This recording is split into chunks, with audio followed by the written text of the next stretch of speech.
Alright, there we go. Hello everyone and welcome to another weekend at Loka's. I am your host LokaCola, and just like last weekend, I'm also joined by Prentice 1215 Vanguard 6 standing by.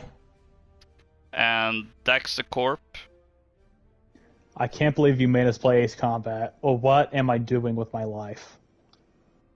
I was actually gonna say something along the lines of that. Well, today I'm becoming a pilot again, except this time I'm not flying F-15s. I'm flying freaking X-wings and TIE fighters, which I mean that's always cool. Those are cool spacecraft to fly. So yeah, we're fine. Oh, apologize for my voice there. We're finally playing Star Wars Squadrons. It's been on the list of games to play for some time now. And without further ado, let's prepare the engines between me, Prentice, Daxter, and my PS4. But before jumping in, I'm just gonna ask Daxter how much you played of this game. Well, I was a pilot last night. Not this kind of pilot, a different kind, but I didn't play any last night. Yeah, because you were playing Titanfall 2. So You should have Yeah. asked it whether or not I was a pilot, because I could have said yes to that. yeah, so because we have a choice here. Now we can't play fleet battles because you need to be level 5. So neither me nor Daxter are in the cutoff point. Now you can play it versus AI. That Let's that might try it actually be out. a little better. That might be a little better, actually. Yeah, now that I'm saying it out loud, it's out loud even. That's definitely because the other alternative is dogfight, which is just team deathmatch, and something tells me that at least me and Daxter, who hasn't really played the multiplayer before, we will probably end up like that poor squadron of clones under Ahsoka in that one Clone Wars over Ryloth, I believe it's called. Yeah, they got taken out pretty fast. Poor Blue Squadron. F in chat for Blue Squadron. But hey, we They should never have it's left so a funny. teenager. lead a Yeah, squad. those guys were so confident too, because this is one of the Star Wars has a lot of great famous last words moments, but this is probably one of my favorite famous last words from anyone out of all of Star Wars is that Ahsoka and her squadron are about to engage separatist vulture droids, and vulture droids make a distinct kind of weird little chattery type, kind of odd whiny type noise whenever they communicate or fly around. So one of the clones, I think it was Axe, which is like one of the few ones to be named out of that entire squadron. Uh, Axe says, "Come on, you whiners, let's get dirty," and then just immediate. Oh, they're all dead. It's like 2 minutes later, they're all dead. It's like, oh, oof, famous last words. well, Okay, that's funny. So it's saying I'm level 6 in my top left social, but whenever I actually go to look at my social, it says that I'm only rank 1. Yeah, level one, whatever. I'm seeing only rank 1. Yeah, I'm also only seeing rank 1 on Daxter, rank 3 on me, and then Prentice rank 6. So I think it's pretty obvious that none of us really plays this game that much. I played it a good amount right when it launched, and then I put it down and haven't picked it up until yesterday. So Yeah, I think we'll probably get into this, but I've during this play session. But I think there are some how should I put it? Some notable things about this game that maybe hinders it from becoming something you boot up, like, say, every day, or even like a couple of like you if you were like playing it for like a week or so and then not playing for a couple of weeks and then come back. Like Warzone. Yeah. What, the controls, or the fact that this isn't an Ace Combat game?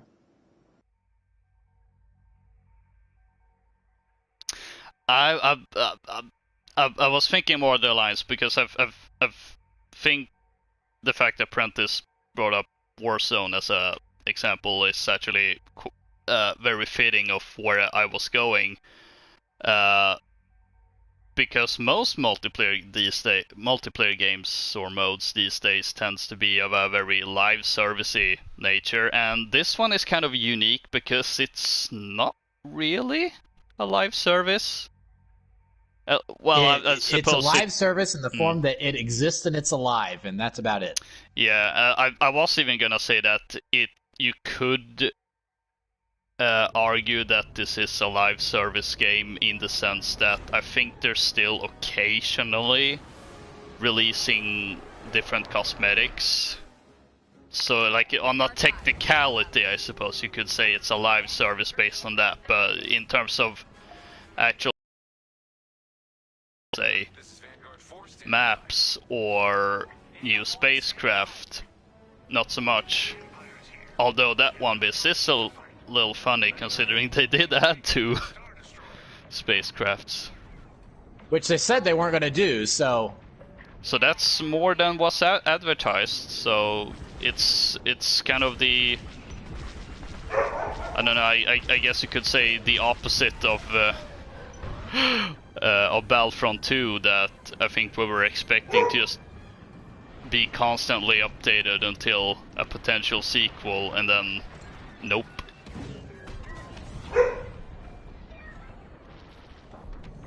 Oh. Target down. TIE Interceptor is no more. Oh, that's a big beefy boy. Okay. Let's book it. And I need to remember. It's funny, even though I played a couple of rounds before the stream, I still have to remember the fact that you have to balance the energy supply in your ships, which I do feel is one of the more interesting things about this game, in that I love it so much. Yeah, you have to constantly manage like your different systems depending on whether you need more firepower or shields or speed. It's definitely unique. Got a bogey on my 6. Wait, where are you? Dead. Oh, never mind. There was an attempt. Yep. And you can also completely redistribute and balance your shields, which is a really cool feature as well. Oh yeah, that too. Like right now I'm having it all put on the front of my ship. Not that it helped, because I got destroyed. Then again, as you can see in the kill cam, I'm getting killed from behind when I was having my shield, diverting all the shield powers to the front. So that's 100% that's on me. I did not read the tide of the battles, as one could say. How far do I have to be to fire off one of these supply things? Turret defense on that cruiser is a little too... Come on, let me heal you. There we go. Nice! Thank you! That helped.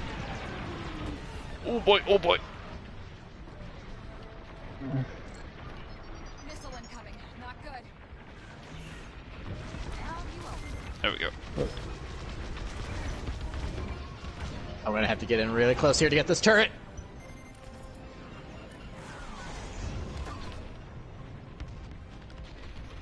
Oh, we've lost a Corvette. Oh no. D's low. D's low. Oh no, that's not what I wanted. Oh boy. Whoa! Oh no, no, Pulled no, no, up there I'm at the gonna last crash second. Ooh! I did not crash into the asteroid. I just barely escaped that and then I got destroyed Ah, I got blown up. by a light cruiser.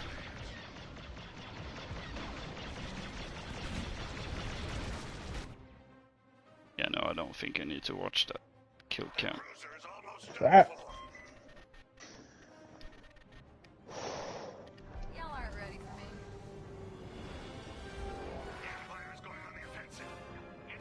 me. More like I'm not ready for everyone.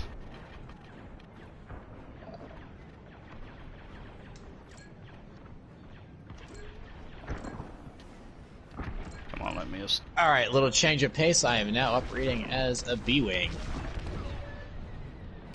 Let me know how OP it is. Will do. It's based High-tech. on the... Hope you're doing fine today. Oh, yeah, yeah. So here's something about the B-wing.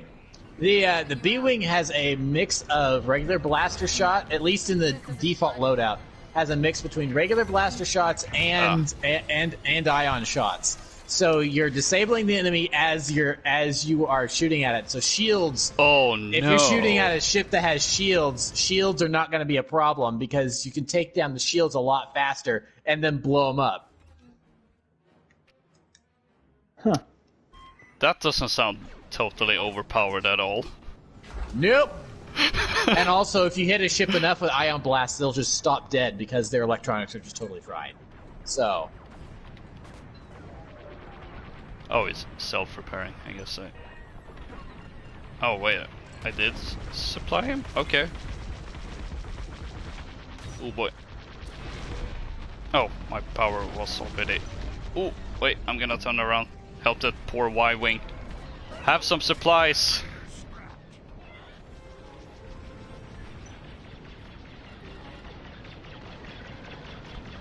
And that's also one of the things I do really like about this game, is how different the different roles the spacecraft have. I'm flying the U-wing right now, so I have a more of a support role and helping my teammates. And I just really like how... Oh, X-wing ran into me.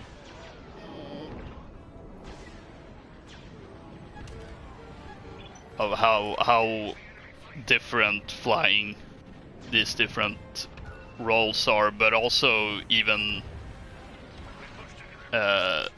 just the different spacecraft in general, because I'm typically not someone that's worried when I don't really worry with lists of the amount of content available in a game, but I'm not gonna lie, I was a little concerned when I, before launch, was reading about how this game only had 8 different spacecraft, which I was thinking, Someone's on my tail.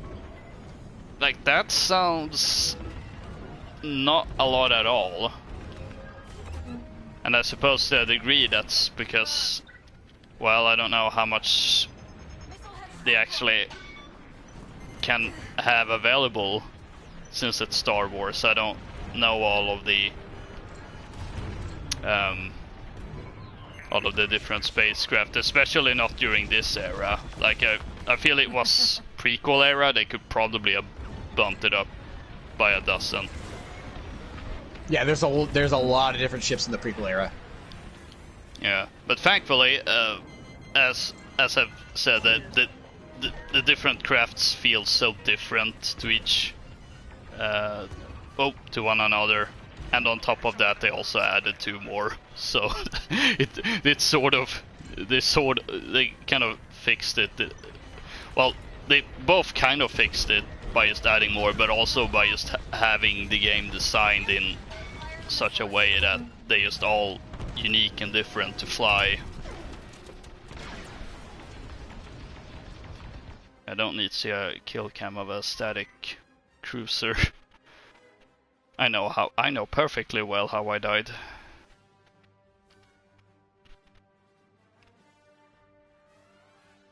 All right, this light cruiser is just about done for. All right, yep, it's gone. Come on, speed, go up. I think I'm faster without my speed all the way up. What? What ship are you flying as? B-wing. You may be.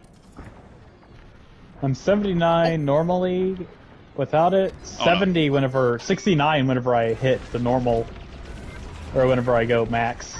Well, it depends. You realize that speed is the blue bar on your left, right? I thought that was shield. No, shield is green.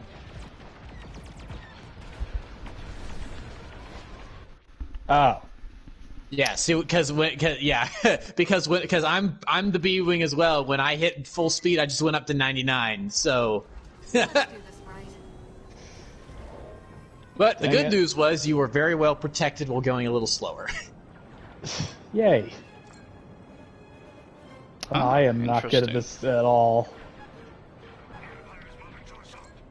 I haven't played that, but I played the first one. For context, maybe I should add the Gears of War, because that was brought up in the chat. I've only played the first one in co-op a little bit.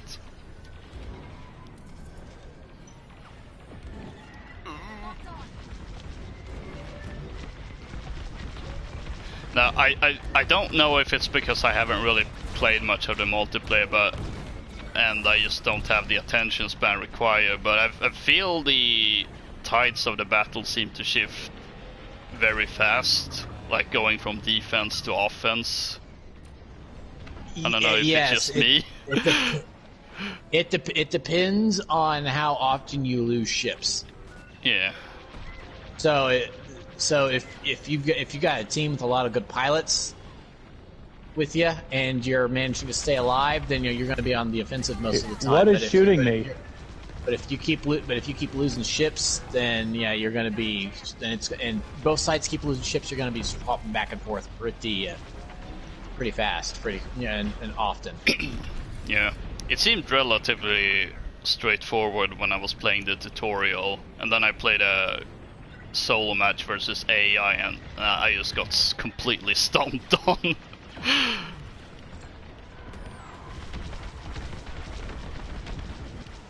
And even then, like, I figured, oh, normal difficulty. I mean, I played a campaign on normal, so I should be fine. Nope. Got completely annihilated. Come on.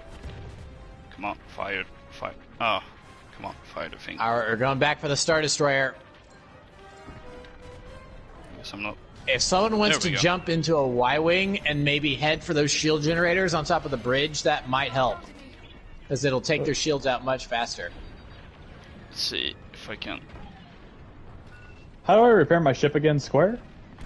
It depends on what ship you have. Some ships have an Oh. R2 unit that will repair your ship, but others do not.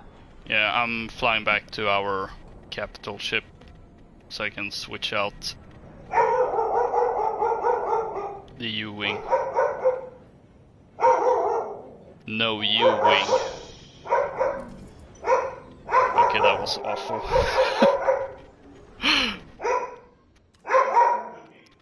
Oh, I see. just got that. The no U-wing. Got it. Okay.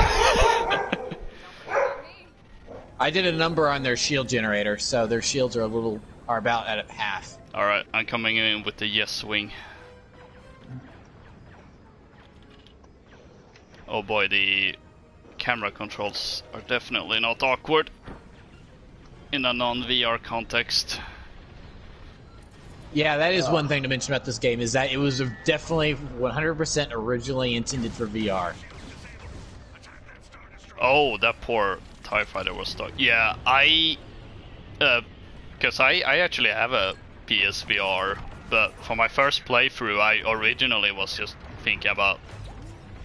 going with the flat screen option, but then I was watching all these different reviews, including Prentice's, where it seemed like, oh, it seems this game was pretty much done with VR first and foremost, and that maybe then added non-VR compatibility, so I ended up playing it in VR, and it's definitely meant to be played that way. It doesn't look as good, unfortunately, but that's to be expected. But it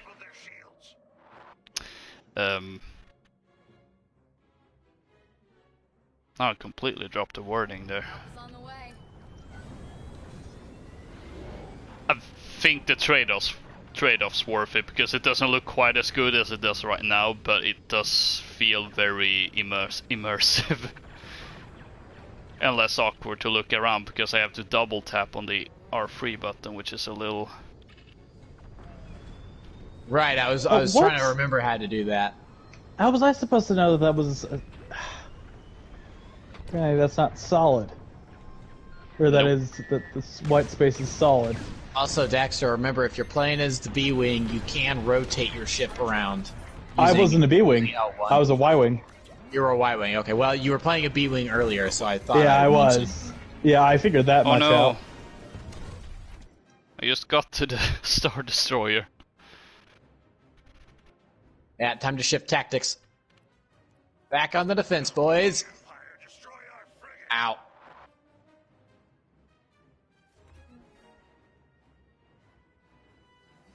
Let's make it happen.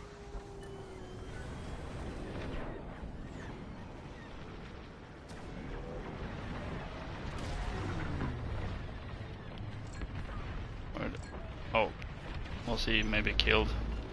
Ooh.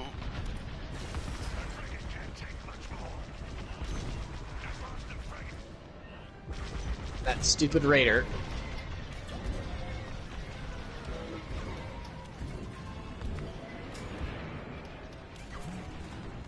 Oh, that was getting a little I close. got a bogey on my tail. All right, we're on What the is defense of the that? main cruiser now. Or is that my turret? Has to be. Ooh, what? The Empire's striking back. Don't like when they do Thank you. that. Love the movie though. Yes.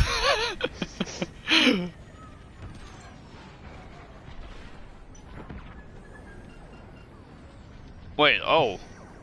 Okay.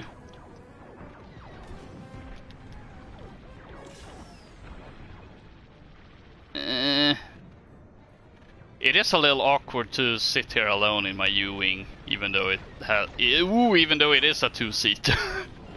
Yeah. Yeah, that's definitely a thing where it'd be nice to have a co-pilot you could look at that's like just, you know, an animated puppet moving around doing things.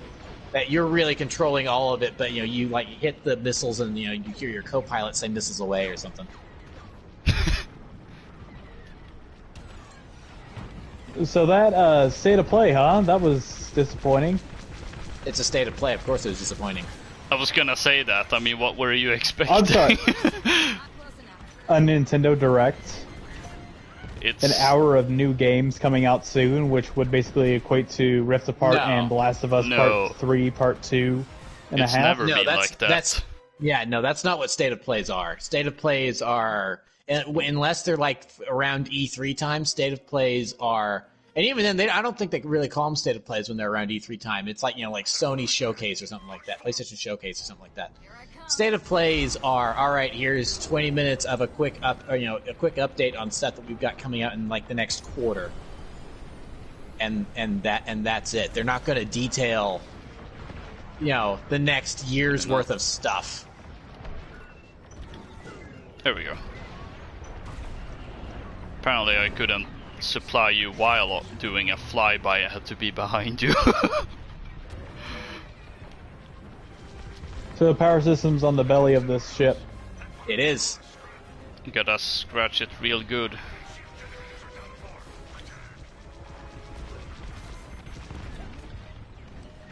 Hey, we New Republic won victory. against the AI, sure, but a victory nonetheless. Yeah.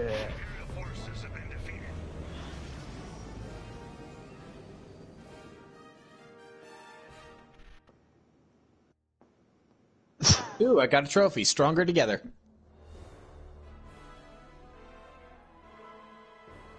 We're all dripping with charisma. Hi, Bubby. Hey, Hi, I Kit got Kat. I got a trophy too now because I figured shouldn't it pop up at the same time, because I believe it is the one you get when you get a win in Play a with friends. Yeah. party. Yeah. I'm a little confused of how the XP bar thing actually fills up, because it looks like it fills up twice. It fills up, and then it's like here's what you got for this, here's what you got for this, here's what you got for this. Now it's all being added up at once. I think, yeah, it could be a little more straightforward. Yeah. Yes, hi, Kit Kat. Yes, what do you want? What do you want? I'm trying to kill Rebel Scum. What do you need? We were playing as the Rebel Scum. What do you mean, traitor? What do you think I was doing? I was trying to kill myself. Okay. Okay. Let's see. Quotes taken out of context. Go fly with an angel, Kit Kat. Go fly with an angel. Can I? Dance with the angel. Whatever that stupid quote is that makes all Ace Combat fans rage. No, not that one. Please, no. Okay, so I can go to the hangar while queuing up. That's good. Let's see. Maybe a different shield. Rebel Scum. Yeah. She's good. Yeah, so Loka brought up all the reviews for this game a couple minutes ago, and I kind of had a bone to pick with some of those reviews that I didn't get it. I didn't get some of those reviews where they're talking about, yeah, the campaign is fine. It's not bad. It's not good. It's whatever. It's just a tutorial for the multiplayer, which is the real meat and potatoes of this game. So I kind of thought that going in. So I played the campaign. I'm like, yeah, it was good. It was not bad. It was not great. It was serviceable. It was good. And then I looked at the multiplayer mode. I'm like, all right, so here's the supposed meat and potatoes of this game. 2 game modes, and that's it. And some limited customization for your starships and pilots, which are really sort of kind of cosmetic, and that's about it. I'm like, wait, what's supposed to be the meat and potatoes of this game again? Because I feel like the story is the main draw, and then the multiplayer is just kind of an additive. Yeah, I was a little surprised by that too, because that's also the impression I got based on reviews. But then I again watched your review where you said otherwise, and it was like, oh, okay, that's interesting. I wonder how that happened. Because there were even some reviews essentially saying, oh, the campaign is just a tutorial for the multiplayer. Mm-hmm. And I kind of get that point. It does feel structured like a longer tutorial, but at the same time I do feel it has more meat on it than than those reviewers said. The only part that overly felt tutorial-y to me was when it was a moment where you're sitting there. Was when you're sitting there and they're trying to teach you how to do a sudden stop turnaround. That was like, oh, it's like, yeah, why don't you try this? Why don't you try this move out while we wait for the next squadron to show up? I'm like, okay, I don't really think we have time for this, guys. And then I spent 15 minutes trying to get this move down. I could not get it, and I did it once. I'm like, okay, I did it once. I'm never going to do that again, especially in multiplayer. And then the rest of the story went on. But the rest of it, it's like, no, if there were tutorial-y moments in the campaign, it felt like it was tailored for the campaign to teach you how to play the game, not necessarily because it's not like there was a big thing that showed up on screen. Hey, you're going to be using this in the multiplayer. So I don't understand reviews anymore, especially with some of the publications that don't even use the full out of 10 system or out of 100 system. Hi. It's just funny to me. Well, I don't use out of 10 because you use how much is it worth, right? Yeah, how much money is this game worth? Well, that makes sense. That makes Yeah. sense. Because Yeah, because when you really think about it, someone's 8 is another person's 10. Yeah. So, Or the 10 scale can be subjective, and sure, is this game worth full price can be subjective too. But considering that a lot of people think about their currency as relating to the U.S. dollar, yeah, in a lot of ways, yeah, that it's a little more universal. It's still subjective to a point, but there's still some all the TIE defenders showing up. I was thinking, well, I guess someone has to bring some variety.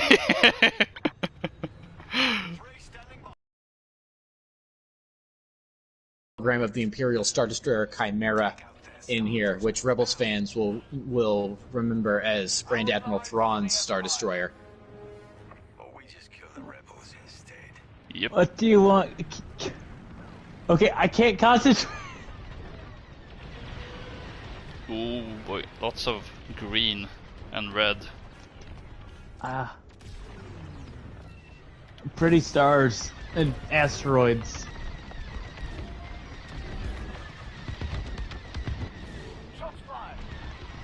Boy. Up. Enemy Oh, down. Still recharging. Oh hey, I'm flying like one of 2 TIEs that actually have a shield.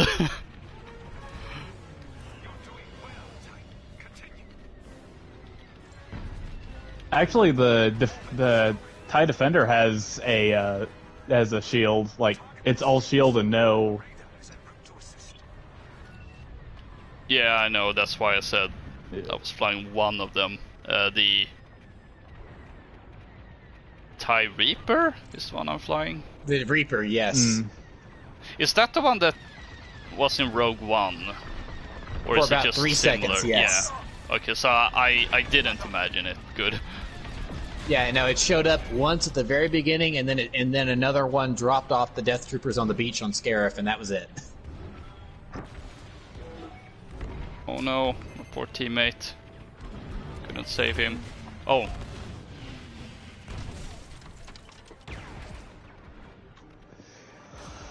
All right, Kako, you have to get going. Go. I'll love on you later. It's like Ezra trying to get rid of the Loth cats.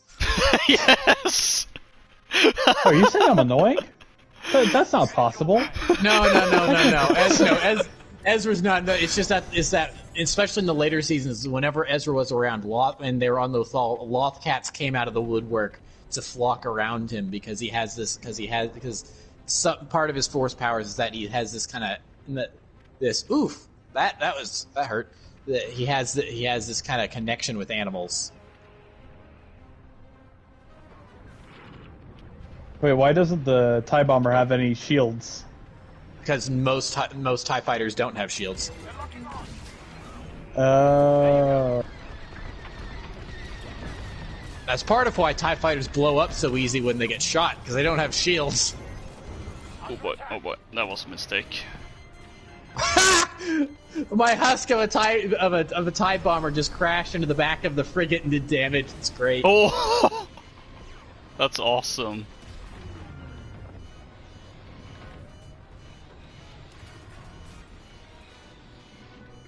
It's the regular TIE most TIEs not having shield is what makes the TIE Defender and the TIE Reaper so threatening, is that they're TIE fighters that actually have shields. So their speed and their firepower plus the shields really makes them a dangerous thing. That's kind of a big plot point in season 4 of Rebels, is that Thrawn's trying to get all these, is saying that, hey, if you build all these TIE Defenders, the Rebels can't defend against them, and you'll easily win the war. So you should give me the money to make more of these, as opposed to Krennic and his stupid Death Star project. Yeah. That was also something, like one of the more, I suppose it's pretty much the basic gist of, let's see if I can get the title right, Thrawn Treason? Is that the Yes, It's treason. it's the third and final in the current new Thrawn trilogy. The canon the Thrawn new trilogy. that's slightly older because there's also a new coming out apparently. it's confusing. That trilogy is called the Thrawn Ascendancy trilogy. Yeah. So there are differences, but yeah, it is a little confusing because now there's 3 different Thrawn trilogies. There's the Legends Thrawn trilogy, there's the canon Thrawn trilogy, and then there's the Thrawn Ascendancy trilogy, which is still coming out. One could say this is getting out of hand. There's 3 of them. But at the same time, it's also more Thrawn, so not Yeah. gonna complain. It's hard to stupid ion shots. No. Well, that was Friendly fire activated? No. Ah. Oh, I should probably have. Oh boy.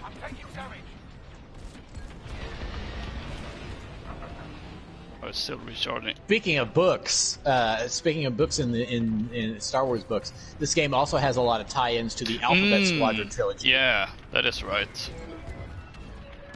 I've only read the first one so far, but I'm illiterate, so what's a book? I have the second one. But I have not. I've been lazy and I've not put in the time to read it, and I'm a little irritated by that. It's like I really need to get back because I really liked the first book. The first book was really good. Yeah. So I really need to get back to it, but because part of the reason I haven't gotten to the stupid X-wing and its ion torpedoes. But part of the reason I haven't gotten to the second one is that I was in the middle as I started the Galaxy's Edge Black Spire Outposts book, which is actually a sequel to the Phasma book. Oh. I was reading it, and I started to read it because last May, my family and I, after I graduated from college, were going to go to Disney World and go to Galaxy's Edge there, and so I was starting to read that book in preparation for that. But then the world shut down, and that didn't happen. So now I haven't finished that book because it's like, well, now I don't want to finish this book right now. I'll get to it late. I want to save it. So I really need to just take my bookmark and start that book again later when there's not a global pandemic around, and pick up with Alphabet Squadron because there's lore in a Disney park. Yes. Yep. And there's a That's book terrifying. for said lore in a Disney park. There's always been lore connected to Disney parks. For instance, it's like there's hidden things around the parks that you can find and gotcha. That you can find and stuff like that. And then there's like a whole book series about all the secret things you can do at the park. Then there's all the urban legends like Walt Disney's frozen head is buried under Pirates of the Caribbean. Wait, what? Walt Disney, the man himself. Yeah, that is an urban legend. What? I figured that was just some conspiracy theory, not actual conspiracy lore. theory, urban legend, they're kind of the same thing. It's the deep lore. The deep lore of Disney. Eventually, it's just all gonna be the Disney Cinematic Universe. You know it. We're already living in the Disney Cinematic Universe. They own almost everything anyway. Yeah.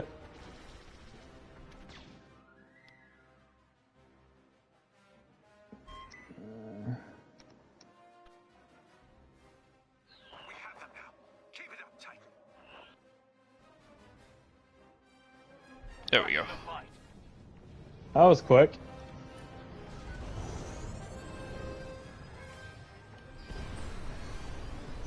Gotta go fast. Oh wow, the TIE bomber is actually really deep. I didn't realize that.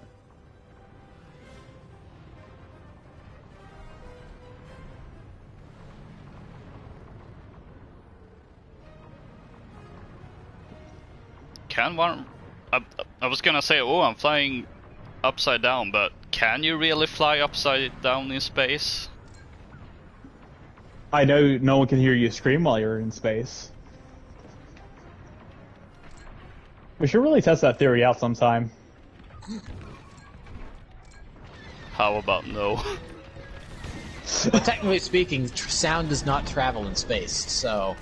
Has anyone tested that? Has someone like blown an air horn out in space? Well, space is a vacuum, so... You're a vacuum. Got him.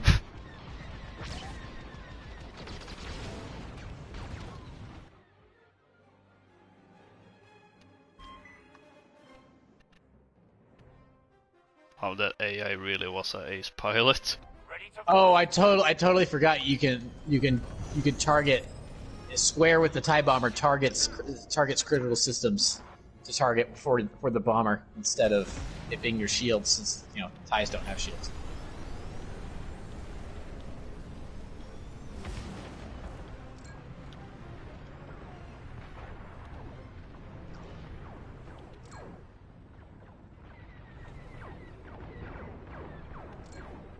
Hang on. Ooh, I should probably see if I can help Dexter. I have no clue Pilot if that... error. Oh, no. Yeah, just Bloody. just a little explosion symbol in the kill feed with his name.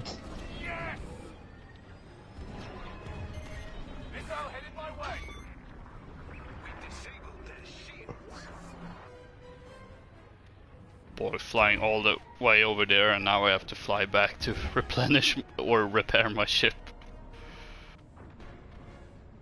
Oh, actually, I didn't have to fly the entire way. Let's go into VTOL mode, which is something I find a little odd that you can do. I don't know the logistics of these spacecrafts.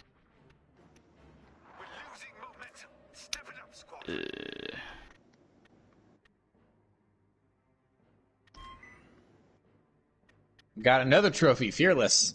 I don't know what that's for. I'll find out later.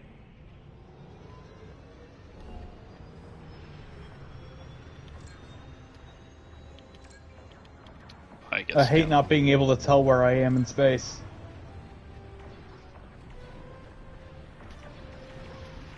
Oh, excuse me.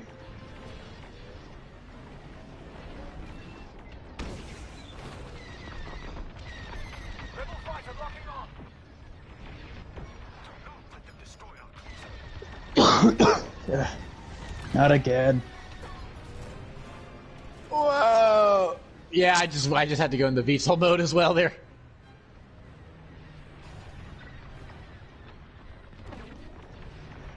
Oh, come on! Die, Rebel. There you go. One less Y-wing to worry about.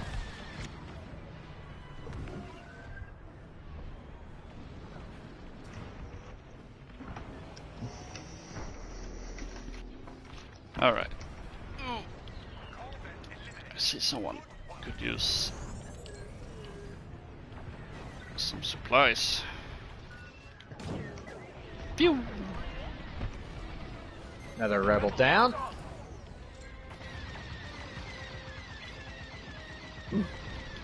Tracking a U-wing. Oh, it's down 2. That's the triple. That's a 3-kill streak for me. Nice. Make that a 4-kill streak. All right, that's prepared to attack. Shields up front. Let's go.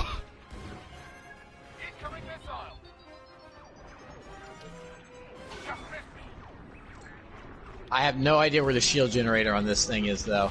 It's on the sides. Oh boy, I just barely got here. Yeah, it's on the side. Yeah, I've got it. Come on. Ah! I got blown up from behind. No. Or did I? Actually, I can't tell. Oh yeah, no. Oh no! All the gun batteries just totally targeted me and just annihilated me because I just sat there.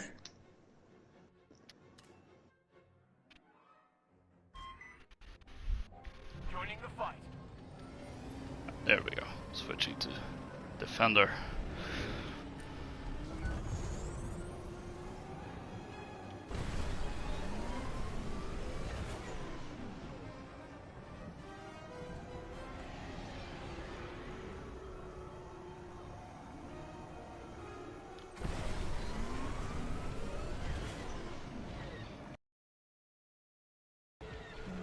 See any targets I can pick off.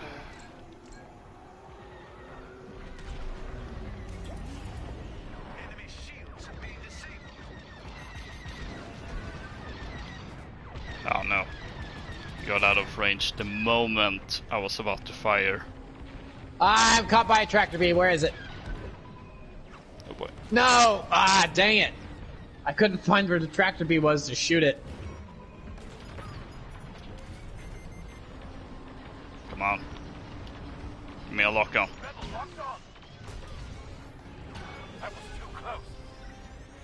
Okay, apparently I evaded that missile. I don't know how. Feel like I did nothing. Yep. No, come on. There we go. Oh, we're so close. We're so close to taking that thing down. Oh! Oops. Shooting our ship. Don't do that. Ah! Blast it. Eh, Oh, no, wait, we got it. It said fall back, prepare to defend right when it said Imperial victory. Ooh. Well, that was perfectly timed.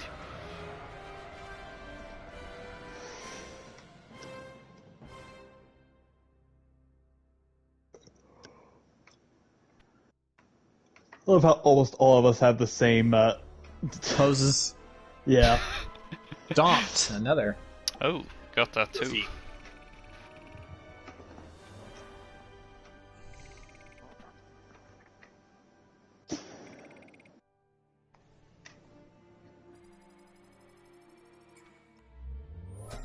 Level Hey. 7. Yay. Level 3. 3. And I'm level 5, so I'm allowed to fly fleet battles against actual people like a grown-up. Like a big boy. And then I'm gonna get immediately destroyed. Yeah, yeah, because that's one thing to know about fleet battles is that it is the it's the ranked game play of this game.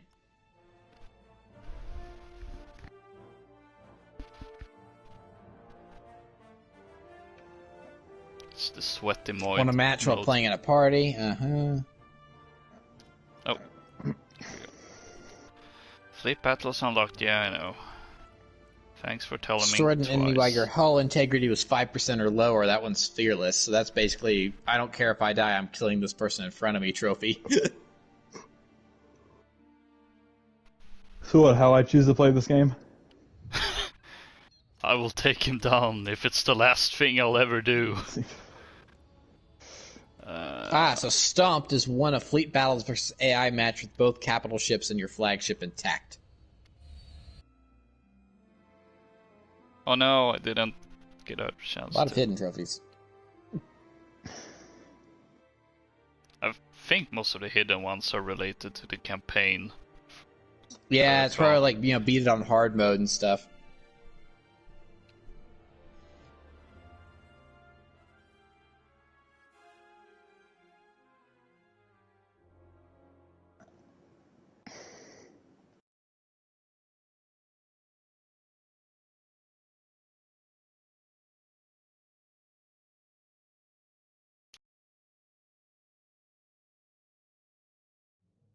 Oh, back to the abyss. Oh no, do we have to?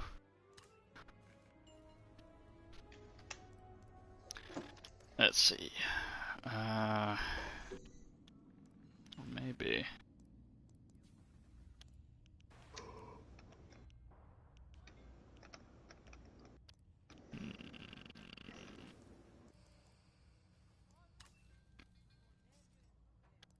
Kinda want to give that a try.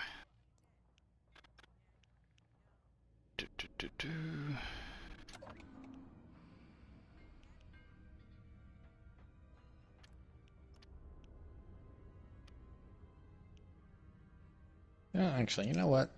Let's get the A-Wing instead.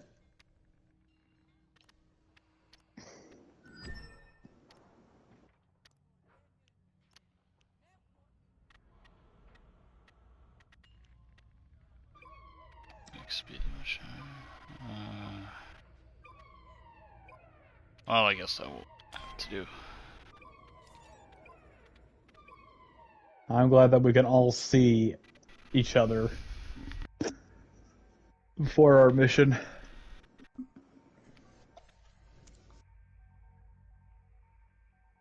I shall try to remember what your face looked like after you die.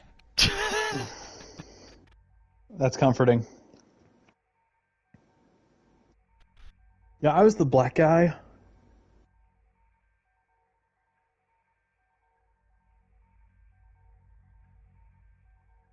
Too bad we can't move.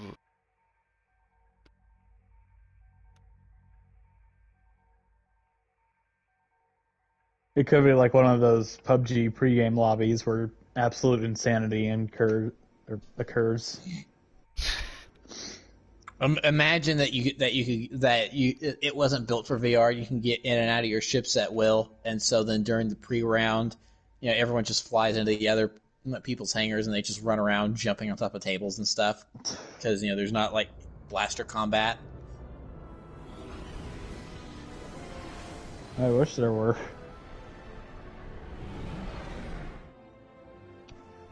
Vanguard force. Well, I can tell we're not Alphabet Squadron. What makes you say that? Because we have a little more uniformity here in our squadron. Alphabet Squadron is called as such because they have one ship of each type in there. I'm feeling like Whoa! Gosh, I forgot how fast the A-Wing is. Yeah, I remember really being like, I wonder what it's called. Alphabet Squadron, like it seems a little odd title, and then like getting to that point where I just went, oh, that's why it's called Alphabet Squadron. Well, so I figured it out like right before, like a chapter before I got to that point in the book, because I looked at the cover and each type of ship was on the cover. I'm like, oh, A-Wing, B-Wing, X-Wing, Y-Wing, U-Wing. I get it because it's okay. I got it. Smart. I am not, but the book is. Clever girl. Exactly. Yeah. Oh boy, oh boy, oh boy. Let me get out of here. Let me get out of here.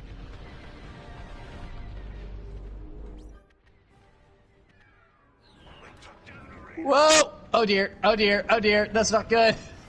That's not good. Yeah, I make. I slammed into the enemy raider. Ah! taking fire. I feel like maybe this was a wrong pick for this particular phase. What are you flying? B-Wing. Yeah, for the dogfights, it's. Yeah, that's you deploy the B-Wing when they're on defense. Oh, and now we're on defense. Or we're about to be.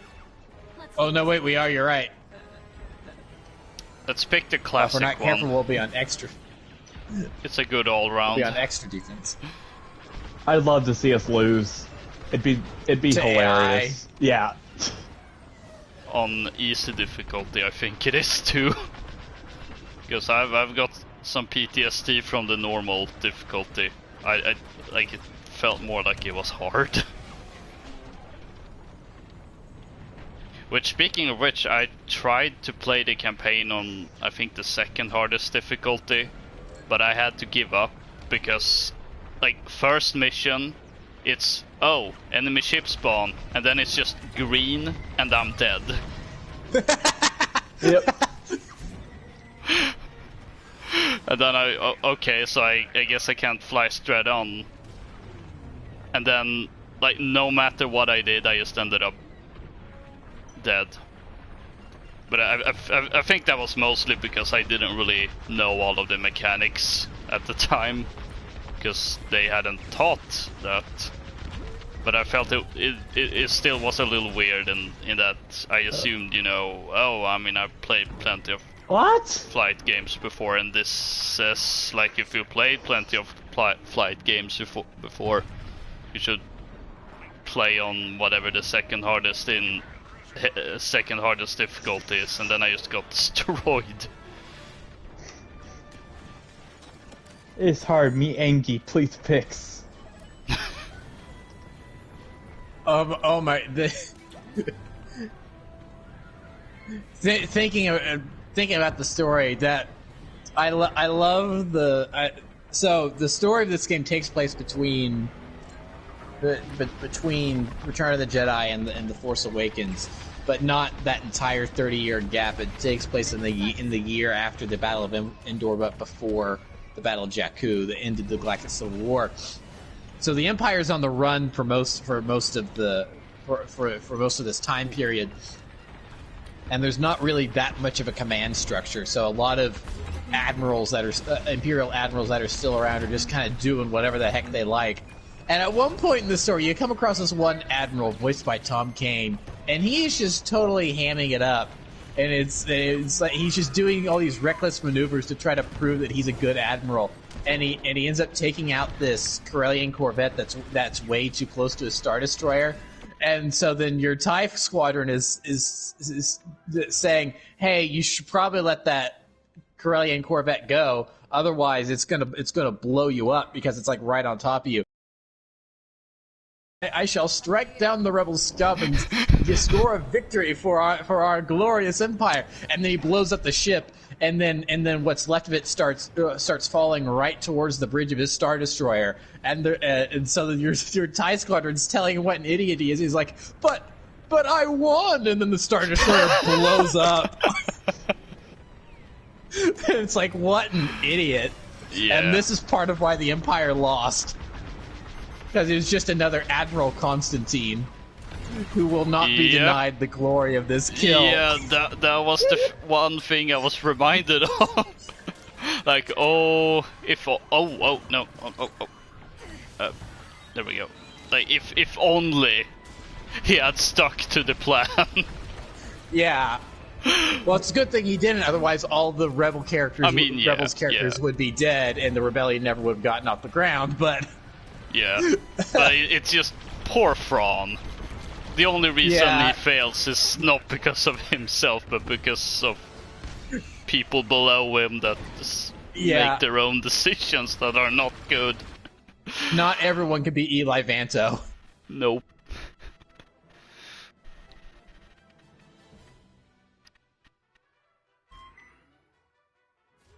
But I've well, since we're back on the topic of the Thrawn books, I think one of the things I came out of after reading these books is that I was just thinking, okay, so what the heck is out there in like the unknown regions? I want to know. Yeah. When are we gonna get to that point? Exegol. Well, I mean that's one of the things that is out there. Thank you, Rise of Skywalker. Thanks, but specifically, it's like there's other alien races out there in the unknown regions that sort of kind of want to invade the rest of the galaxy, and it's that could be a problem. If only that whole thing with the Emperor seeming to sense that something was out there. If only that had paid off. Ah! I got okay. So one of the Imperial AI just flew out into the maelstrom around us, and I decided to chase him. And then I'm chasing him. I'm like, oh, this was not a good idea, and it's telling me to turn back. So I go to turn back, but it's so soupy out there, you can't see what's in front of you. I slammed right into an asteroid. Oh no.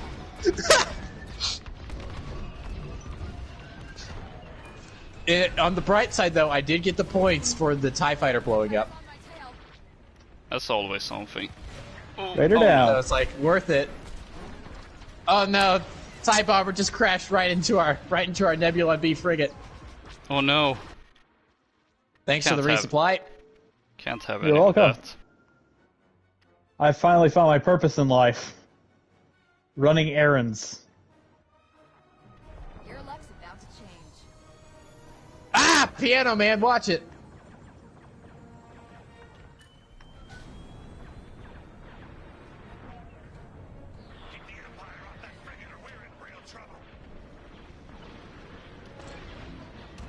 Where are they? Also, why is it set to flagship systems? That's not what we're after right now.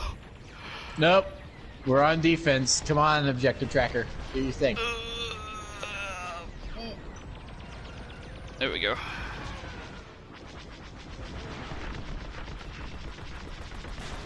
Just die already. Bam, there we go.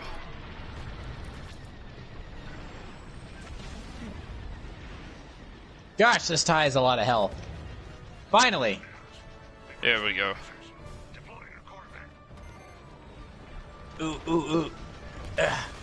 So Oh. I don't know what it is about Star Wars media recently, but they sure do like showcasing, destroyed Venators. Yeah, I just realized that. Oh, it's actually a Venator. I didn't notice it before, or at least not register. Jedi Fallen Order. This game, actually, it's funny because I'm pretty sure that this exact location is featured in Alphabet Squadron. So the Alphabet Squadron, showcases the exact same thing, or at least something very, very similar. That. And then of course Bad Batch is going to show Venators being deconstructed as well. So is it a metaphor for the deconstruction of the prequel era? Possibly. Which ironically is the era that has probably aged the best. That is very ironic, is- yes. Yeah. Good day, Vanguard.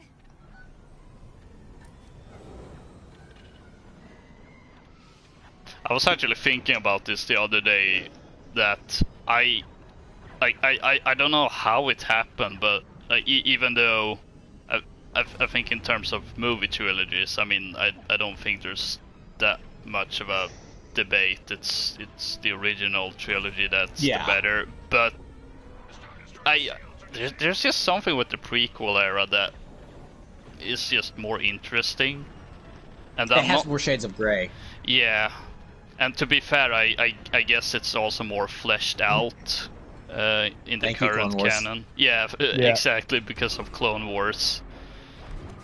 Because there isn't really, I mean, with the sequel era, there isn't really that much outside of the actual sequel movies and a couple of novels. There's some comics and a couple books and Resistance, which is really sort of kind of its own thing. So Yeah. Which is actually odd that they didn't. Well, I suppose it kind of does make sense, since they wanted to focus on kind of the aftermath period, like after Return of the Jedi. So I suppose that sort of makes sense, now that I think about it. But it's still, it's just interesting. Oh boy. Her system on the bottom. Missile incoming. Not good. Why aren't I? Now, speaking of Bad Batch, we're all hyped, aren't we? I'm Yes. excited. It's like 2 days. It's like T-minus 2 days. Yeah. And I'm very excited. Yeah. Can't wait for May the 4th, the actual Now, May the 4th. I will say about Bad Batch though is that there are some spoilers floating around right now thanks Yeah. to toy leaks. Mm. So be wary out there on the internet if you don't want yourself spoiled. A Lego set was just leaked today, which has some spoilers in it, and then there's some action figures that were leaked like a week or so ago that have some spoilers in it. So if you don't want to be spoiled, maybe don't go looking at toy leaks for Star Wars stuff right now, because you'll get spoiled. Yeah, I've I've seen that there are leaks, but I've stayed clear of them. I want to know Oh! nothing. I want to go in blind for once when it comes to the Clone Wars. Did I accidentally spoil season 7 for you?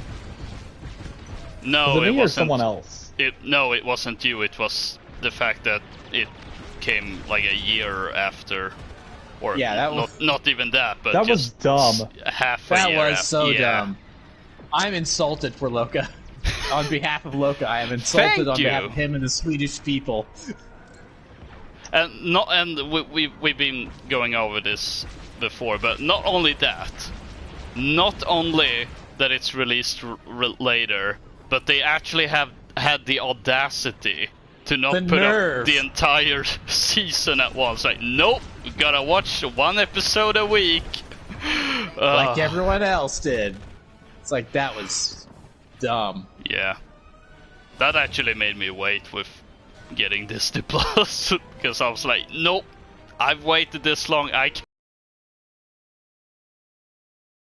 What's 6 or 7 weeks at this point? Yeah.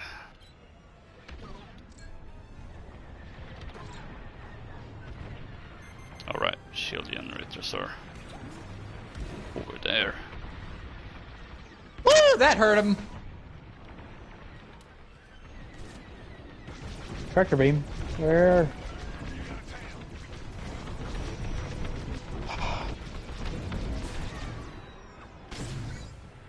I don't think I did it right. This is the worst American football game I've ever been to.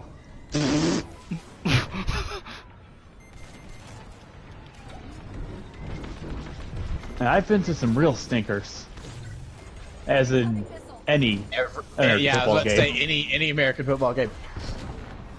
Oof. Oh, did you hear it? Did you hear him? He just said that Star Destroyer is disabled. Insert memes here.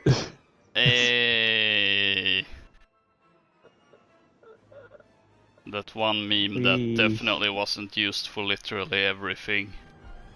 Here I come. You know, I'm just gonna keep doing this until I crash into something. This is actually kind of fun.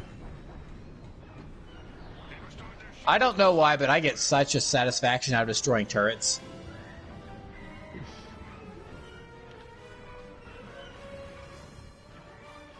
No, I can relate. I think it's like something back from the OG Battlefront 2 days. Yeah. I just destroyed the terminal, the locking system. The targeting system?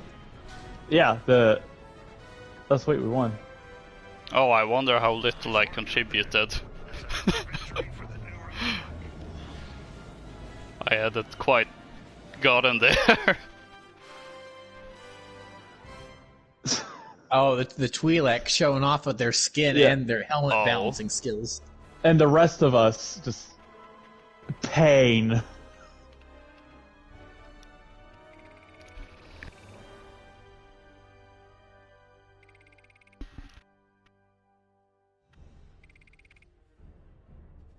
Come on, a little bit more. Get me to level 8. Ah!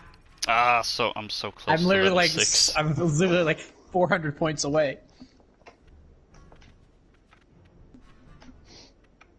Yeah, I'm like 500 points away from level 6. So I was kind of last week. I think we did this when we went off air. Yeah, it was off air because most of our discussions last week were centered around Warzone. So when we were off air, I presented a hypothetical. If you had to go back in time and stop one studio from forming, which one would you stop from forming? Naughty Dog or Insomniac Games? I think the consensus would be Naughty Dog because we all love Insomniac Games too much. Yeah. So, on the topic of hypothetical questions, I was thinking to myself a couple weeks back. It's like, if I were called up by Lucasfilm and said you could work on any Star Wars project you want, work on a current one, make a new one from scratch, whatever. What would you do? And I thought about it long and hard. And I came up with an answer. And because it needs it, I would work on a Clone Wars equivalent for the sequel trilogy. Yes. And I was really thinking of what that show would look like.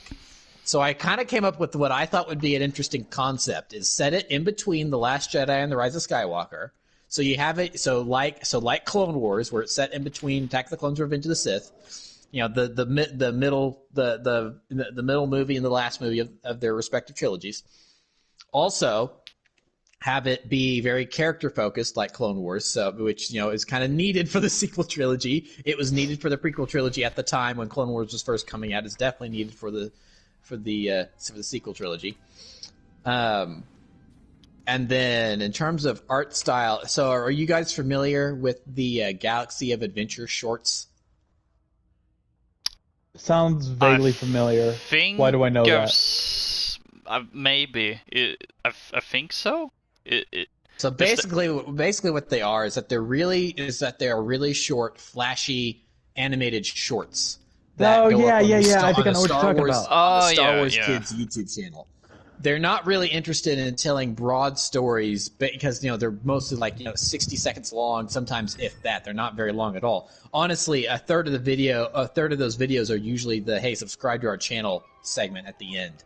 So these shorts are kind of all style, no substance, but that's their point, and they do that very well. And so it's kind of the concept is introduce some of these Star Wars concepts to kids. So so what made me think about this is that people have taken a lot of clips from these shorts, and they've edited together what they call the Star Wars anime opening. Because these shorts are very anime inspired, and so to kind of jump off from, because Resistance as the TV show was very anime inspired, so I was thinking it's maybe clean up the art style a little bit from those Galaxy of Adventure shorts, kind of go all out on some of that action, but use that same studio to make a sequel trilogy TV show that's focused on character development and building up, especially because you end The Last Jedi and then you immediately pick up with Rise of Skywalker, and that opening crawl has you asking more questions than it answers. Yeah. The dead speak. Wait, what? Hold on. What's going on here? I'm so confused. So imagine you have Fortnite? This. Yeah, you didn't play Fortnite, where you hear this message that was broadcast across the galaxy. But imagine this is a 2 or 3 season show, I think 3 seasons for this type of show would be a sweet spot. So imagine that this is a show that gets 3 seasons. Oh man, So my foot's cramping up right now. Oh no! This really hurts. This really hurts. Ow! Call a doctor. I can't even talk. Go the other way. I'm sorry to interrupt my diatribe. You okay, man? Pain. No, it hurts. Ow! Okay, it's dissipating. Fear effect that hurt. No. Ow. I don't know what. Hey, watch your language. We're a family channel, remember? Anyway, is this a good opportunity to say I consider Weekend at Locust to be a PG-13 show if we're going by those? I think I have to, considering that one time. Yeah. Loka, I love Cav. Weekend at Locust is a PG-13 show. The TTP PSN fan community game nights are definitely PG for the most part. Ow! What the heck? What's going on? Don't want on my tail. Anyway, so imagine a 3-season show, anime inspired, focused on character development with these really awesome anime kind of large scale battles. It's not like Clone Wars large scale, because it is still the Resistance versus the First Order. They don't quite have the manpower to have like a Battle of Umbara scale type battle, but stuff like that, and I think it would also be great because you could focus on some of the side characters like Rose and Lieutenant Connix and some of the members of like Snap Wexley. Like it's like give Snap Wexley an episode or two where he's running around with Poe Dameron's X-wing people that and you kind of tie it into the Poe Dameron comic, stuff like that. And then what about the Spice Runner chick? Well, she doesn't show up until the Rise of Skywalker, so we would probably have to leave her out, unless you want to do like a Poe Dameron flashback episode or something, and somehow tie it in there where she doesn't ever interact with the main group to keep continuity with Rise of Skywalker. But you could still feature her in a flashback, so that way when she shows up in Rise of Skywalker, you at least kind of know who she is. That's actually not a bad idea. I actually like that. Let's go with that. You're welcome. She appears in a flashback. I claim all creative rights. I think Lucasfilm would have something to say about that. But anyway, so imagine you've got 3 seasons of this show. There is one thing I'm kind of because the novelization for Rise of Skywalker does state that Rey and Kylo Ren have not seen each other since the end of The Last Jedi. But a sentence in a novelization stating that, I'm not sure exactly how concrete canon that is. So I kind of wonder if we could get around that a little bit, because it's like, and maybe they haven't seen each other in person, but like the Force dyad, them communicating to each other and stuff, that would be it'd be cool to have more of that. But imagine you had, as long as it doesn't end up quite as weird as in the mainline Star Wars comics when they started releasing, when they were set between A New Hope and Empire Strikes Back. That Luke and Vader encounter was definitely a little awkward. Yeah, but it was very brief though. Yeah, I do like that it was very brief, and the dialogue that they did have was fitting enough where Luke says to Vader, "You killed my father." Oh yeah, and Vader replies with, "I've killed a great many fathers. You'll have to be more specific." Yeah, that's true. So there's not really much of a moment to realize. It's like he never gets a chance to ask him his name or anything, and then to go, "Oh hey, you're my kid." So to do that early. So I think they knew what they were doing there, but I can still see how some people might find it a little weird. So imagine you have 3 seasons of this show that's been focused on character development and all this stuff, and then the Resistance maybe have a base that they then get chased off of, and then the last episode of the show is the Resistance like barely escaping, and so then them escaping is considered a victory to them, and Kylo Ren is very upset about this. He maybe he force chokes someone or something like that in anger, and this could also help develop General Hux a little bit more. Ooh, because yeah. I totally understand him saying, I don't care if the Resistance wins, I just want Kylo Ren to lose, but I want to see that moment where he makes that decision, because in the movie it sort of kind of comes out of nowhere. It's like, okay, it's believable, but expand on this, please. Alright, is he going to explain himself to General Pride? Who the heck is General Pride? Okay, so this is the perfect opportunity to develop General Pride, explain who this person is, explain who that person is, and introduce him. I don't even remember who that is saying He's something. The guy who killed. He's the guy who killed Hux. Yeah, he was the random allegiant general that they randomly brought in Rise of Skywalker to be the other bad guy general when they already had a bad guy general that they didn't need at all. Richard E. Grant is the actor's name, if I'm remembering correctly. There's the scene where he's talking to hologram Palpatine. He's like, "I serve you now as I served you in the old wars," and it's like, what the heck does that mean? Is he an old Imperial? It's like, to explain yourself, movie, and it never does. And then it's like we never get it, and then we never get and we never really get a key on him as a character much at all. And then there's that moment where the bridge of the First Order Star Destroyer is about to blow up, and he runs to the windows, and we see his body fly out of it as it explodes. And it's like, okay, that guy's dead, I guess. It's like, what was the point? But secretly, he really wasn't.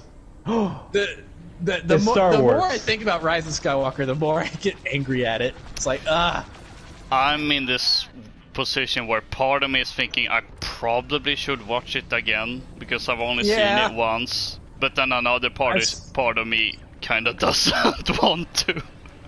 I've seen it twice, and again, I think I like it more than Force Awakens because it does try a couple new things that's not straight up trying to do. But at the same time, it's like, it does a bunch of other dumb stuff. It's like, well, here let's introduce this again. It introduces a whole bunch of characters that don't need to exist, like General Pride.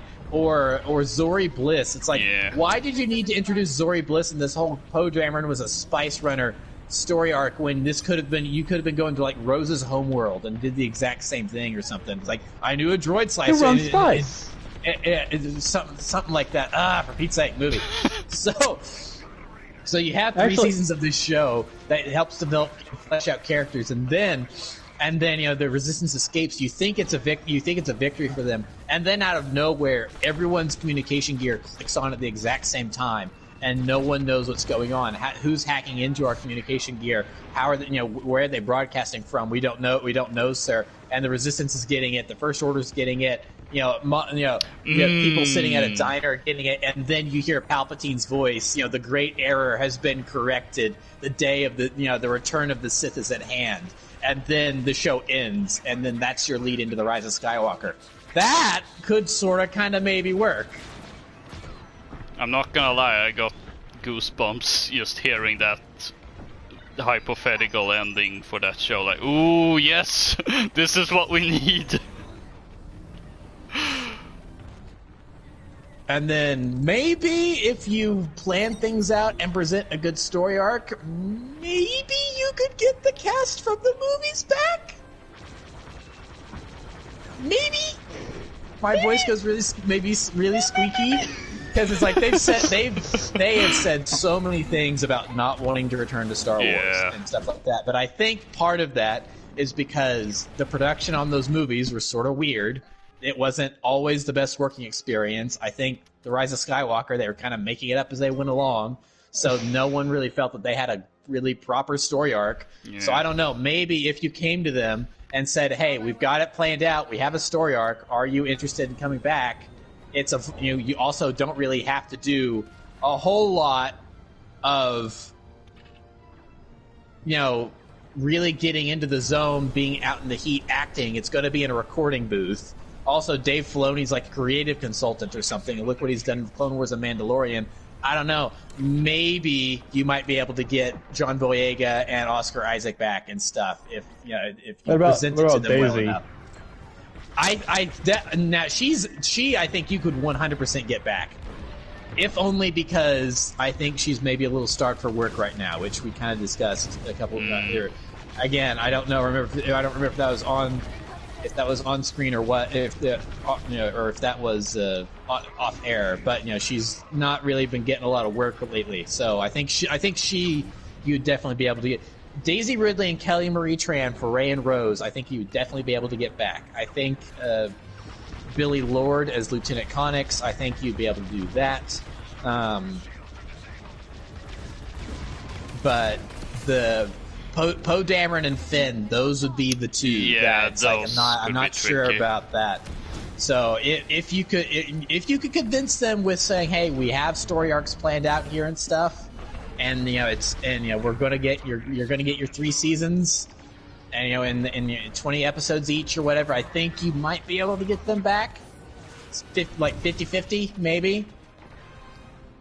And especially by the time this show would also be ramping up, this hypothetical show would be ramping up production, it would be a couple years since the trilogy. So maybe they would have had time to cool down. Yeah. And kind of reevaluate some stuff and think about the good times. And it's like, okay, I get to be in a recording booth with my friends again. We've got an actual story this time. Yeah, they might be up for that. Who knows?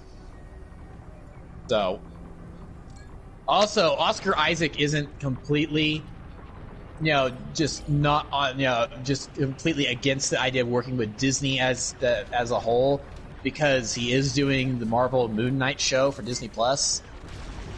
So that's a Disney property. So he's not sworn off Disney as a company as much as he's trashed them in interviews and stuff. Also, imagine a solo episode focused on Chewbacca. That I would be see a whole great. lot of no dialogue and people running in a sunny void. Well, but I mean, No, that's no. so. See, That here's wouldn't here's a problem with A Sunny Day in the Void is that it was an episode that would have actually been perfect for no dialogue and maybe these contemplative moments between droids, but there was dialogue and it was coming from Whack 47. So that was kind of one of the problems with A Sunny Day in the Void. But I mean, a solo thing with Chewbacca has worked before. There's a decent comic that was a one shot that was focused on Chewbacca that came out. And it's like, and of course there wasn't a lot of dialogue from him, obviously, but it's like he had to team up with like a kid or something and rescue her family, and there was. I can't remember when it was set. If it was post Force Awakens, so there was like dramatic memories of him remembering Han or something like that. The kid reminding him of Han or something along the lines of that. But I think of it's like just gives having a 3-season run show with like 22 episodes each gives you time to just like here's the Kylo Ren episode, here's the Rose episode, here's the Lieutenant Connix episode, here's the Poe Dameron episode, stuff like that. It's so needed. I've been thinking about this show in my head. I'm like, agree. I want this show. No. You don't want it. You need it. Yeah, that too. Yeah, like going back to how you phrased that hypothetical question, like I can't really think of anything else. Like it's either like either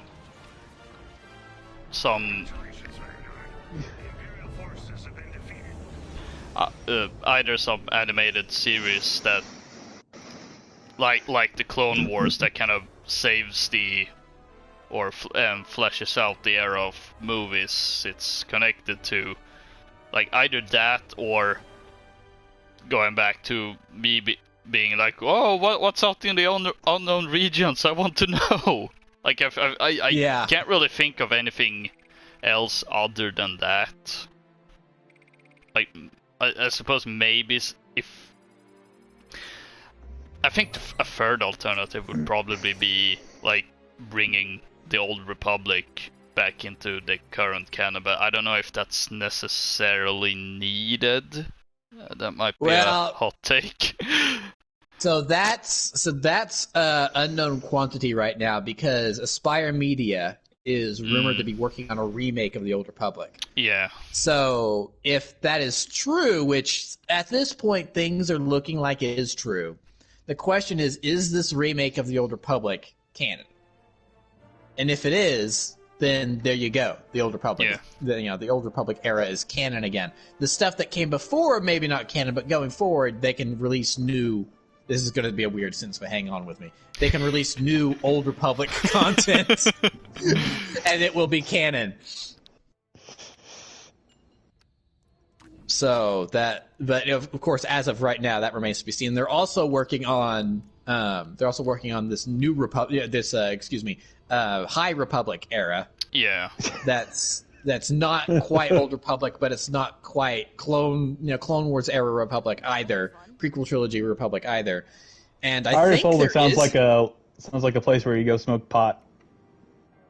I knew you were going to say that. And I think there is a animated show that will be coming from that era. That's one of those things where I saw it said, but I can't remember if that was a rumor or a confirmation somewhere. Because it was not listed, because a couple months back when Disney did their whole great big, hey, here's everything coming out over the next couple years, it was not listed in that big press junket. And it was one of those, quote unquote insider sources that, it's, my dad works at Nintendo type things. So it's like, I'm not sure I believe it, but there was something that maybe did make it a reliable thing. Star Wars rumors are so crazy because you can say pretty much anything and it'll sound plausible, especially to the right people, like Kathleen Kennedy getting fired 50 million times. And then, of course, that never coming true, but people will believe it every time. I really hope we're past that after the whole Bob Iger was saying we look forward to working with her for years to come. It's how many more and so the whole Civil War going on at Lucasfilm. Jon Favreau and Dave Filoni don't like Kathleen Kennedy or are clashing with her on a daily basis. It's like I don't know if that were true. I'm not sure they would be doing interviews together. Yeah. And No. looking as civil as they are. I also doubt we would really get some of the stuff we've gotten recently, like The Mandalorian, for instance. And then for some reason, there's some people that think that Brie Larson ruined Star Wars. What? I don't even get that. I don't. Yeah, I think it's just that the internet just really hates her, and I don't know. It's kind of dumb. I think it's because she said. Actually, I don't know if that's why specifically the internet hates her, but I remember her saying something that upset some people and made them kind of go into Captain Marvel with a negative viewpoint from the beginning. I don't really know how I should phrase it because it's sort of goes into the political territory, but I don't know. I think it's just dumb and not necessarily political. But I think it was something along the lines of that. She was saying that she would like to see. I don't even know how she phrased it, so don't quote me on this, but something along the lines of more diversity amongst reviewers, which is. I thought it was to get a new Captain Marvel. And I could be wrong. And it may sound a little cringeworthy, I suppose, since that word diversity is something that gets thrown around in so many different contexts these days. But at this point, it has different meanings too. Yeah, that too. But the basic gist of her argument is something that I have found familiar when it comes to. Well, her whole point being that it's just this, the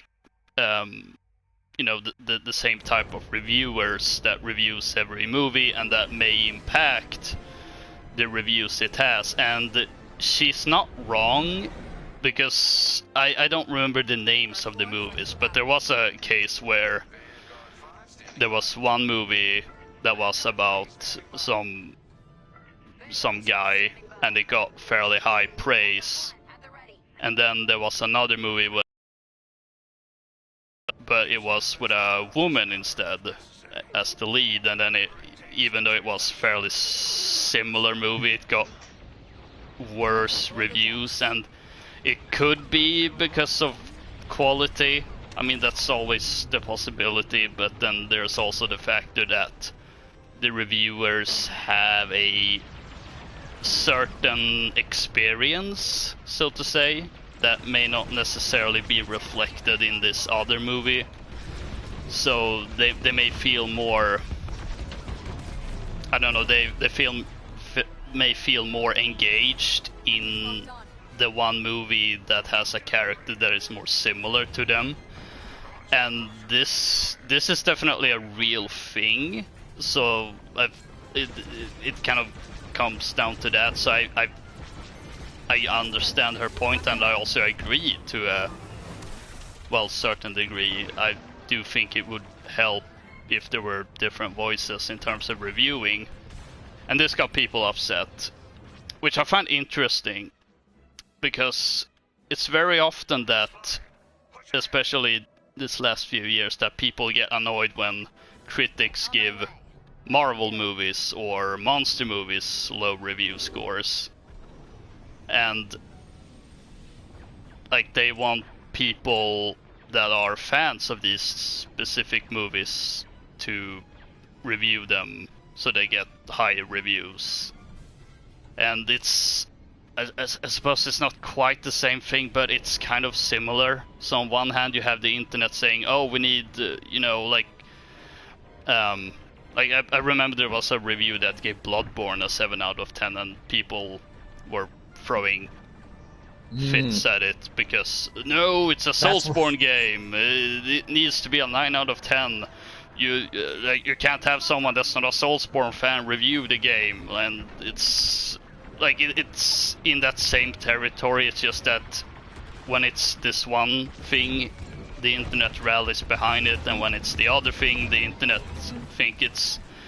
decides to rally against the person saying that. So it's a mess. I mean, that bringing us kind of back to video games, that is an interesting thing, because to a degree, it makes sense to have experts in certain areas review certain things. Like, all right, here's someone that just plays shooters, and they're going to review the new Call of Duty. Here's someone that just plays RPGs, so they're going to review, I don't know, Mass Effect or something. Yeah.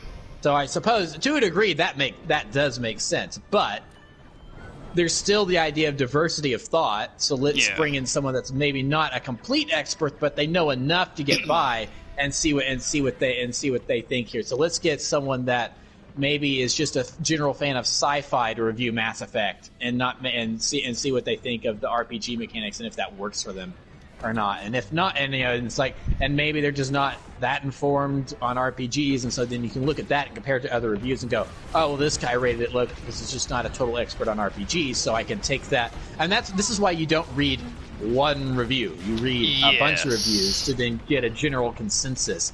And which is different. I will also add, is different than just looking up the Metacritic scores. Yeah. Because a number does not a number will dictate the general consensus of the quality of the product, but to really inform your own opinion, you need and to get a general consensus of what people are saying, you do probably need to read multiple reviews. Yeah. So, and I all your points that you brought up about this, I find very interesting about reviews and stuff like that. But what the heck does any of this have to do with Star Wars? How does anything she said have to do with Star Wars? Yeah, like that's. I think it's just that, and at least that's the one thing I'm aware of. I don't like it's. I don't know if there's anything else, but because she said that, now the internet just hates her. But I don't know where the whole like, oh no, Brie Larson is coming to Star Wars. Like, I see these constant rumors about, oh, Brie Larson is gonna come into Star Wars and she's gonna play a super OP character or something. And I don't know where this comes from. It's just someone making things. So I sort of kind of know where it comes from. Is that we know for a fact that Kevin Feige, the producer behind the Marvel movies, is going to produce at some point in the near future a Star Wars thing. Movie, TV show, I don't think we quite know yet, but he will produce a Star Wars thing. It is going to be his Star Wars project. That's the most concrete information we have. Now, from there, this information was coming out at around the time Captain Marvel was coming out in 2018 or 2019, whatever that was. So, that sounds about right.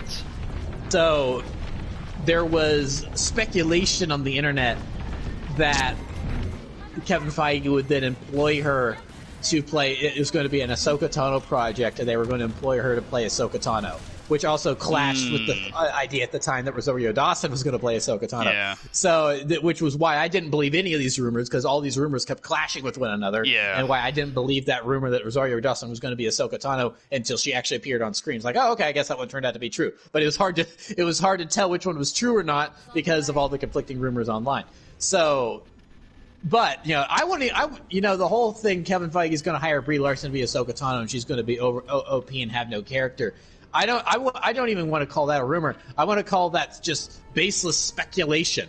It's just because there was no basis in fact. There was no basis in fact, and it was people just, again, speculating. Like we speculate about stuff all the time where we go, well, we can make educated guesses based on stuff that we do know, but at the end of the day, we don't really know, and we're speculating. We do that all the time here. So, but then people took then took speculation and ran with it as truth, and then they're now saying, and I still see thumbnails with Brie Larson said this, why she's a terrible choice for Star Wars, and it's like, it's been like 2 years since this thing. Why do you still think that she's going to have anything to do with Star Wars when there's been nothing to say? She's probably busy working on and getting prepped for Captain Marvel 2 right now. Why the heck would she have anything to do with a Star Wars project right now? And even then, if she was involved, how would that ruin Star Wars? That's what I'm also curious to know about. But of course, that's the thing about Star Wars, is that there's a lot of fans that don't actually like Star Wars, and they want to see Star Wars fail under the guise of them liking Star Wars. Because it's like, because I mean, you see some of these people talk about Star Wars online, and you're like, do you actually like this franchise? It doesn't seem like you actually like this franchise. I definitely have instances where I've seen some comments of people claiming to be Star Wars fans, and I've been just sitting there thinking, like, I'm not sure they understood the point of Star Wars. That too. Well, it's like, and it's well, it's like, especially again, this is sort of kind of getting political, social activism stuff. But I see people on the occasion comment, why girls shouldn't be fans of Star Wars. Girls are not good characters in Star Wars. Girls have no place in Star Wars. It's like, Princess Leia, hello. Yes. She was one of the best. She was like the only competent person in that movie outside of Obi-Wan Kenobi and all the bad guys. Obi-Wan knew what he was doing. The bad guys, for the most part, knew what they were doing. I mean, the only reason they escaped from the Death Star in the first place is because Vader let them.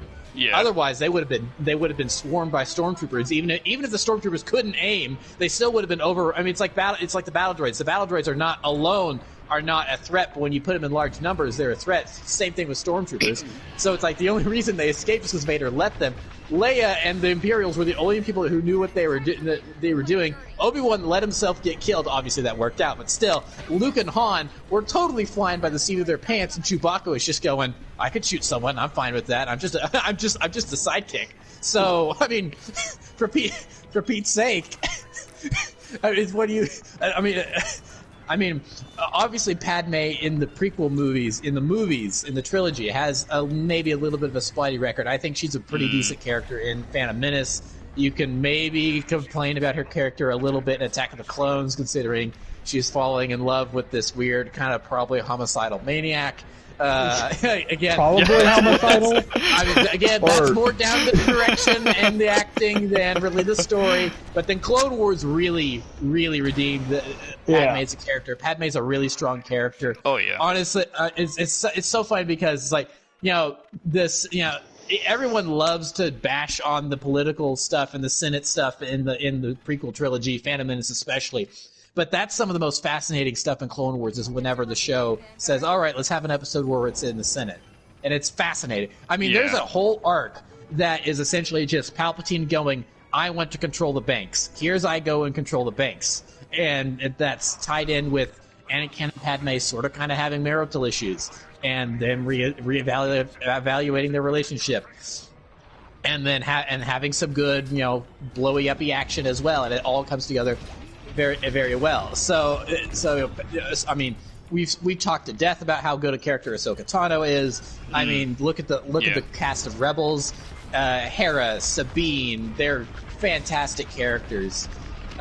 Bo-Katan is such an interesting character too, because when she's first introduced, she's a terrorist. She's a straight up terrorist. She's murdering innocent people. So, and that's honestly something, people love Bo-Katan and say, she's this great, and I definitely do see where they're coming from, but for me, there are a couple things with Bo-Katan where I'm still kind of missing like an episode or two here where I want to see, because it's her, in Rebels we see her acting all forlorn that her sister was killed by Maul and stuff.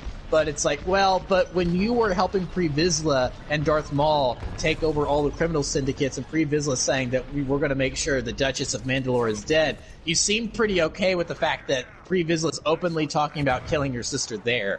So what? And when Satine is dead and Obi-Wan realizes that Bo-Katan is her sister, he says, "You're Satine's sister, aren't you? I'm so sorry." And she has this sad look on her face. So it's like, I want to know. I want to see the moment where Bo-Katan changed her mind and realized what she was doing was wrong, because we haven't seen that moment. Now, maybe that's something we'll get in Mandalorian season 3, and she'll explain herself a little bit on that. And I hope we get that. But I mean that just tells that. Like, obviously there's some flaws with her character, and we haven't seen everything that I want to see from her, but that still shows you that she's an interesting character. Yeah. So, I mean, it's like this whole, female, girls shouldn't be fans of Star Wars. There's not any good female Star Wars characters. Okay, you are blind as a bat. That just tells me that they haven't even seen a Star Wars movie. Well, if you're looking at the sequel trilogy, I mean, Rey, Rose, you can probably say what you will about those characters, but I mean, Leia's still good in those movies, with maybe the exception of Rise of Skywalker, but that's not the character nor the actress's fault. She's dead. Yeah. So they had to do what they could. It's hard to do anything when you're dead. Well, I mean, I say that, but that hasn't stopped Disney from trying. I mean, look at Tarkin and Rogue One. Peter Cushing had been dead for 25, 30 years at that point, and it's like, all right, here's CG Tarkin. Man, they're but not of course, even gonna let one. The thing with Leia in Rise of Skywalker, though, was that it was so fresh, it was so recent. Yeah. And that's why they didn't do that. But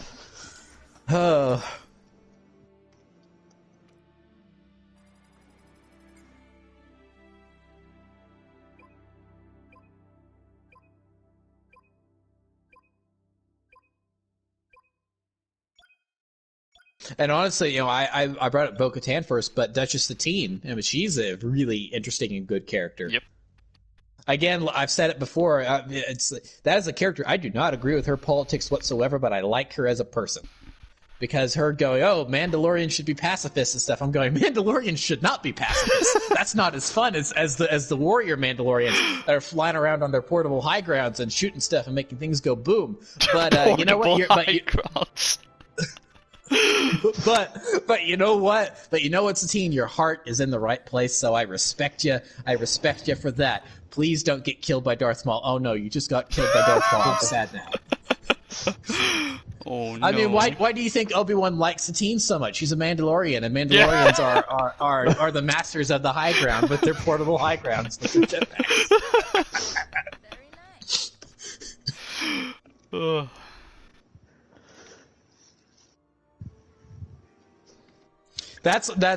So that was actually honestly my second choice. Was, if you could work on any Star Wars project, that my first choice, obviously, Clone Wars type show for the sequel trilogy. My second choice would be a standalone, and it's one of those things where it's like at this point probably animated, because it's in a lot of these cases, in a lot of the ideas I have for what would be interesting Star Wars projects, probably just easier to make them animated, because if you can't get the actual actor back, you can get voice actors in to do voice imitations and stuff. A animated movie set in that year that Qui-Gon, Obi-Wan, and Satine were on the run from like mercenaries or the other Mandalorians or stuff, and see the young Obi-Wan and Satine fall in love. I think that would be a very interesting story to see play out. Yeah, that would have been a good pick as well.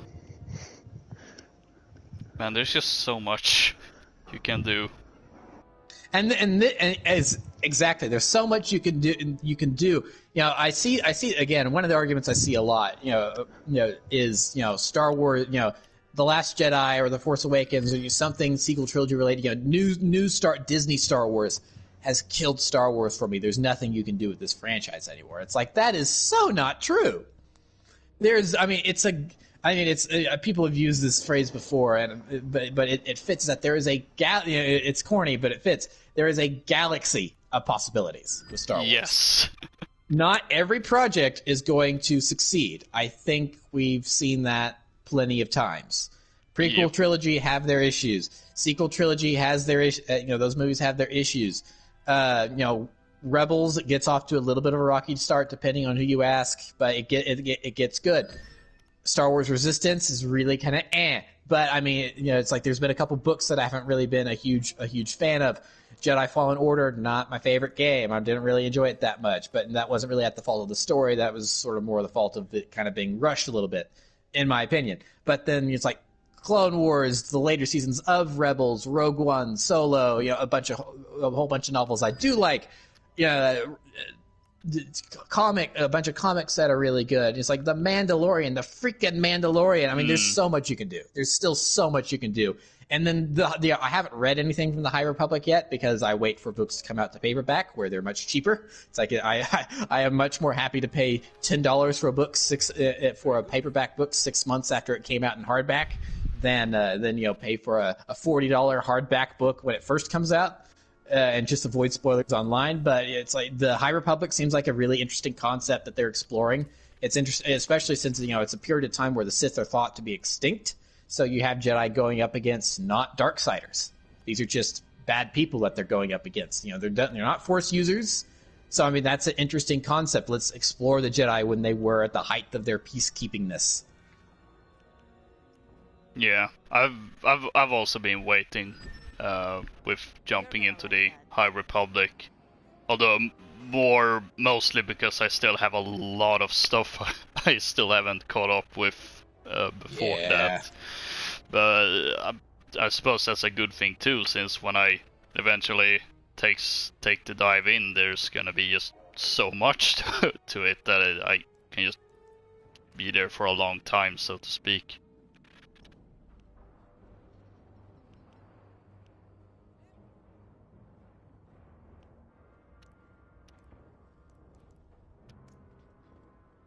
So Loka and I have kind of been dominating the conversation. Daxter, you have anything to include in this? Sorry about that. Absolutely not.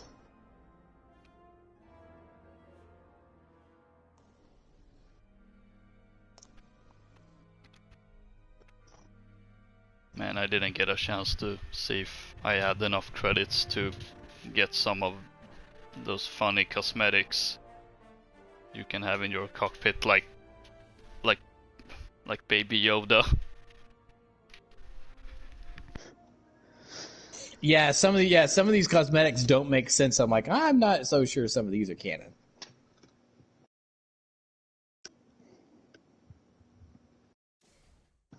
Okay, good. We're playing as the Empire again. It's been a while.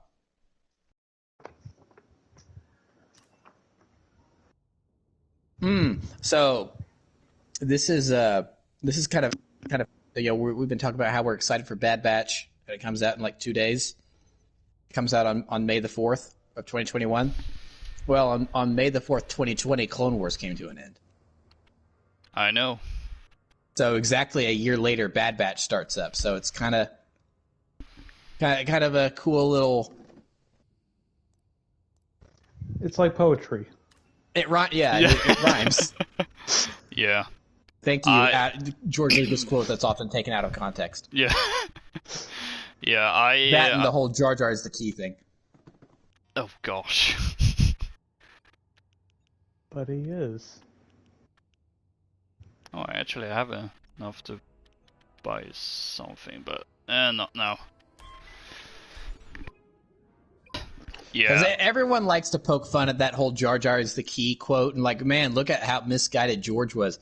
But if you watch that whole documentary, and that, because that's like a 5-minute clip where there's no narration or anything, it's just George talking about stuff. And yes, he was talking a little bit about the story in that clip, but in that specific instance, he's talking about Jar Jar in terms of the special effects.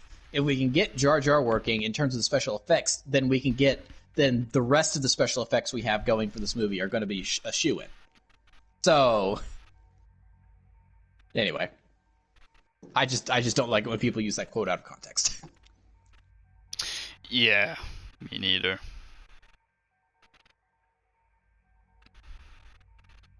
Yeah, I was gonna say that I'm well aware of Clone Wars ending properly on May the 4th, partly because I wasn't there to witness it, but the internet being the internet, and also I haven't said it explicitly, but this stream is kind of the May the 4th special for Weekend at Loka's. You know, not quite on the day, but it's close enough. But to tie it into the Clone Wars and me being well aware of that's when it ended, well, I do have a May the 4th special coming out on May the 4th. Ooh. And it's related to the Clone Wars. That's all I'll say. Excitement. I sure hope so, because I've been stressing out over, oh boy, because I've had this interesting process where since it's a Battlefront 2 video, I've been planning this for a couple of months now and being like, I can take my time, I can play a little bit here and there, to then going, oh shoot, it's 1 week left, I barely have enough of what I need. Time to binge play Battlefront 2.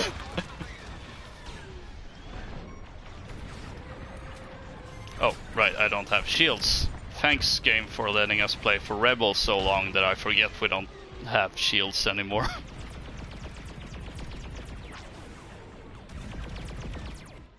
The stupid A-Wings weaving in and out of the superstructure. I can't get a beat on it. There, finally. I love the Imperials so much. I finally shoot down this TIE fighter, this A-Wing, in my TIE fighter, and the officer on the other end just goes, "Admirable." It's like, okay, thanks, dude. I'm really feeling the love here. But I mean, hey, that's the Empire for you. Yeah, I mean, that's almost the same energy as the droid announcer in Battlefront 2. Yeah.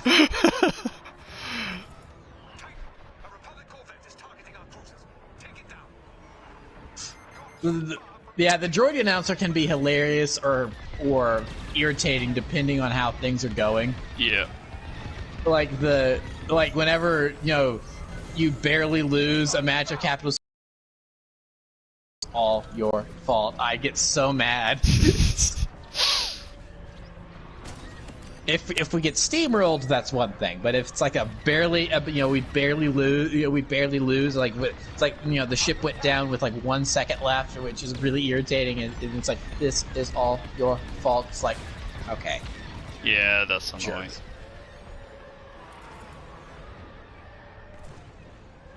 But I mean, yeah, that's just kind of that. It'd be annoying no matter what game it was, and no matter who the announcer was. So. Oh boy, oh boy, oh boy. Nah.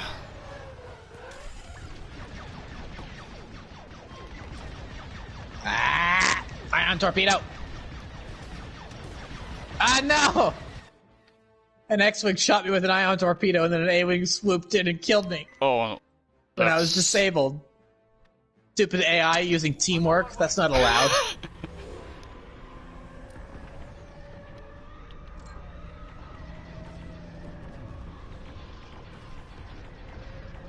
Where are they?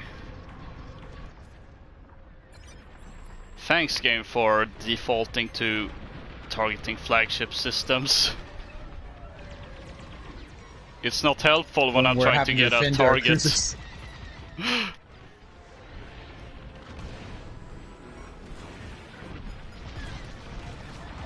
Oh, no. Please don't. Please don't.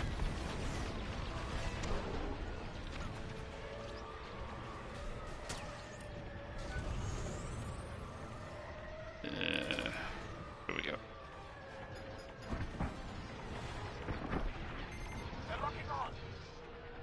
Wait, what?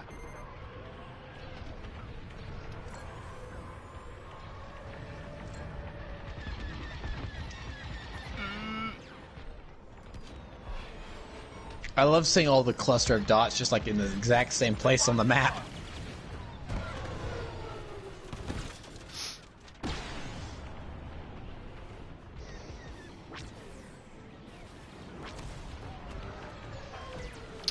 Stupid A-Wing.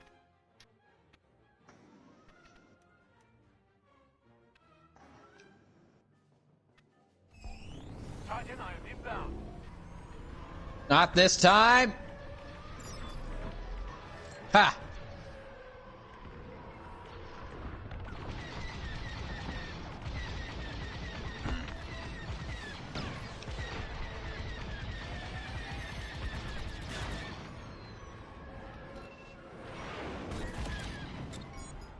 Ooh, thanks for the resupply.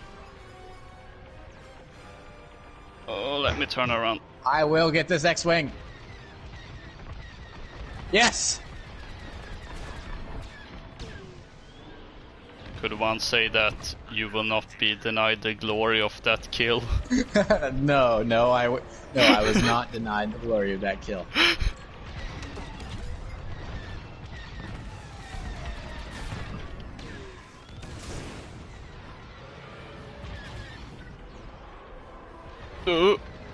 That was close.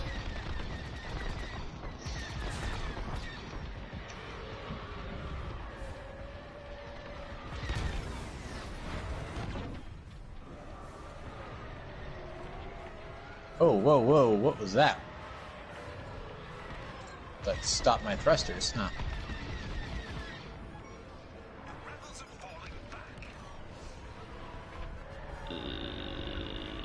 While overcharged, all systems are boost 1 if fully charged, huh? Okay. Oh, I was upside down. That was weird. Well, there's not really any up or down in space, but everyone else was upside down, let's say that. Well, I suppose this would be the one place where you probably could say you had an upside or downside because of this structure. Although I'm not entirely sure what's up and down on this regardless, so never mind what I said. Ooh.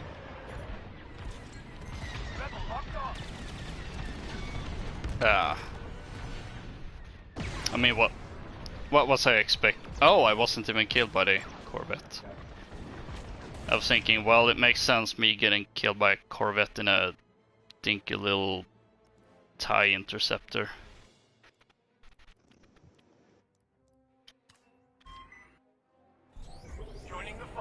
Yeah, I'm sorry, what's the point of the TIE interceptor? Because I don't think I've enjoyed using the TIE interceptor in like any game it's ever been in.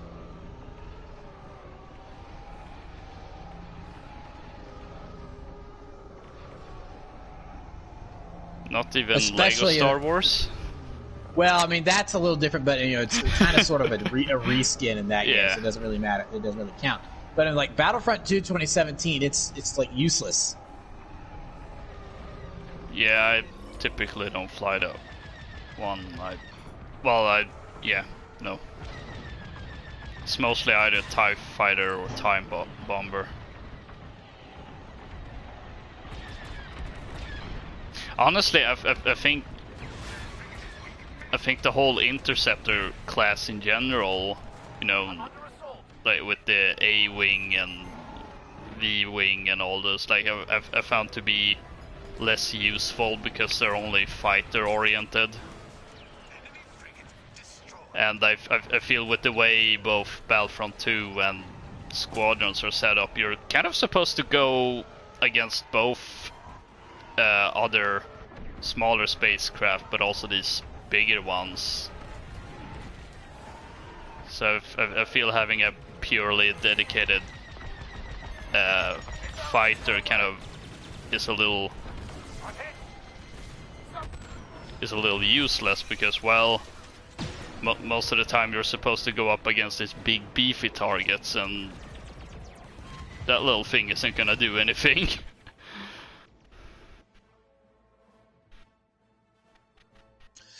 The A-wing, I think, is more useful than the TIE interceptor in different engagements. For instance, it's really useful for like skimming the surface of, you know, like the frigates and stuff, and taking out turrets because it's fast, so you can dodge a lot of fire and take out the turrets and that'll open up the path for the bombers and such. But the interceptor, yeah, really just not great. Yeah.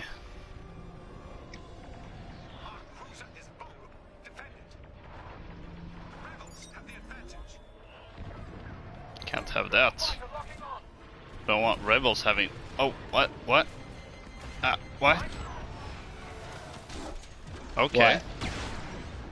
No, I just got destroyed from behind, and I was trying to turn around, but wasn't able to in time.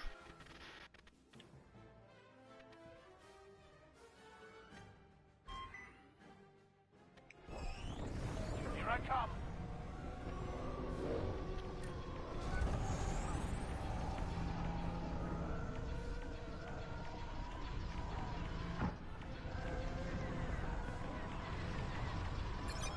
Oh, thanks, Dexter.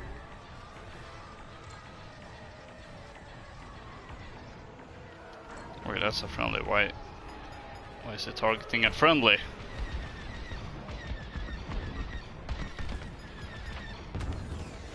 Is my TIE fighter trying to rebel against us? Can't even trust your own ships anymore, Yeah. rebel scum. I say as little Annie do in The Phantom Menace. Don't like the autopilot. Never trust them. Get us off this autopilot. It's gonna get us both killed.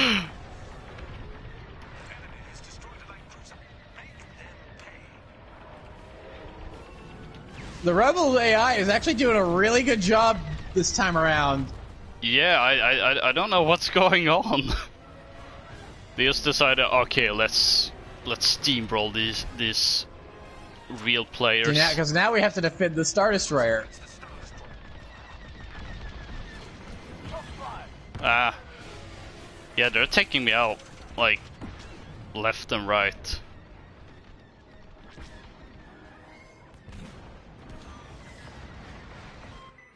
They really are not messing around.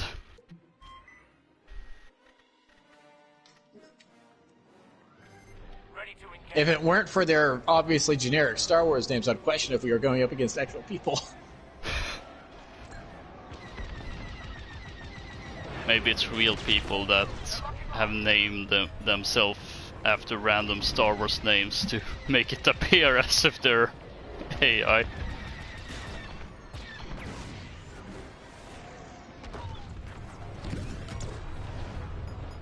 What? That didn't kill him? Well, I think it's practical. Come on. Turn around, turn around.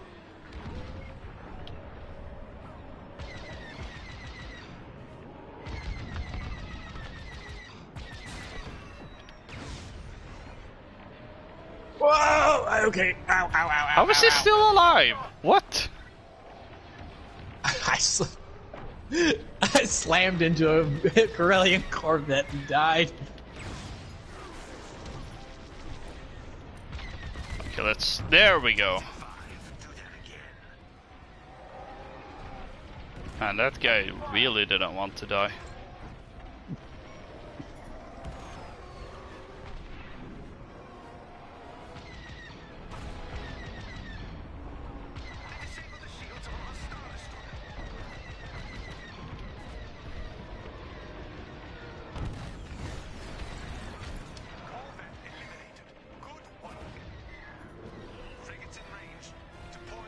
Okay, finally, we're on the offensive again. I wonder how long it takes until we're back on the defense. I just noticed one of our teammates' names that are actual players. This guy's name is Viceroy Virus. Yeah, I've seen that a couple of times. I just now noticed that. That's something. I wonder if that's the Viceroy of the Trade Federation that took over after Gunray died.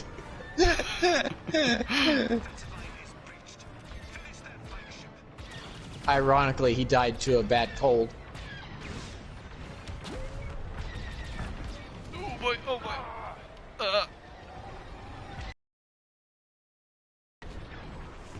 Enemy locked on.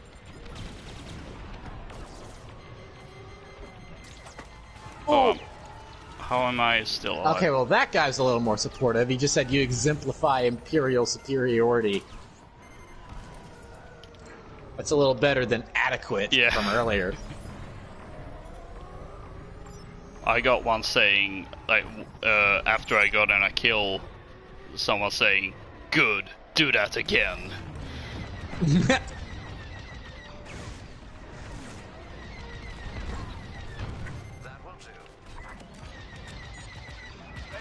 That will do.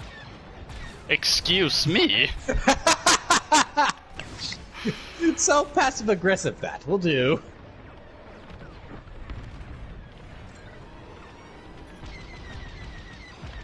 Man, no wonder the remnants of the Empire got turned into angsty teenagers.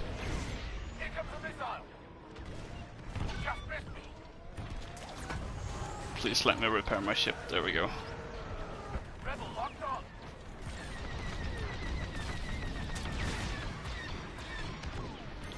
Oh, that's why I was taking damage. Ow, Because ow, ow, ow, ow, No. ow. That's a lot of turret fire. Okay, let's... Oh, I can't believe I survived that. Oh, never mind. I took out 2 turrets at least. The kill cam. The kill cam is so good. It's flying around. Man. I can see that. I could pinpoint the moment where I said, "Oh, I can't believe I survived that," and then all of the turrets on the ship pinpointed me and annihilated me. Like, oof. Well, okay.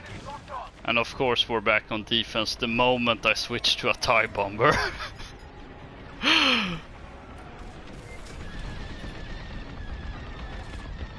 Oh well, at least I can be useful against this Corvette. Took out a U-wing.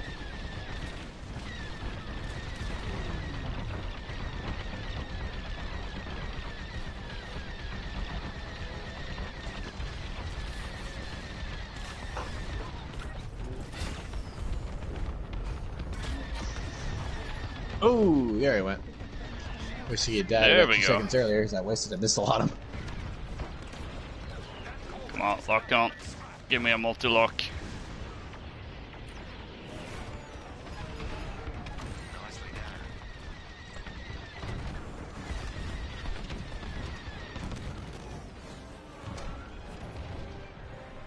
Alright, we're back on the offensive.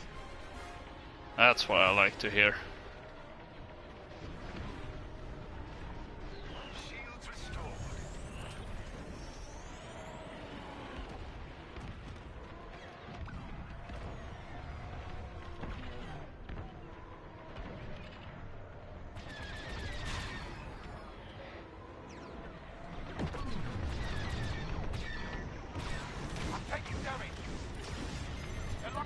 Oh boy, oh boy, oh boy.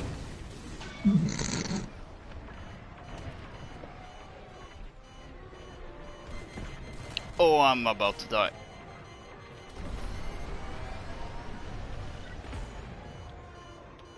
Oh, no, no, no, no, no. Wrong time to accidentally double click R3. I was flying towards an asteroid.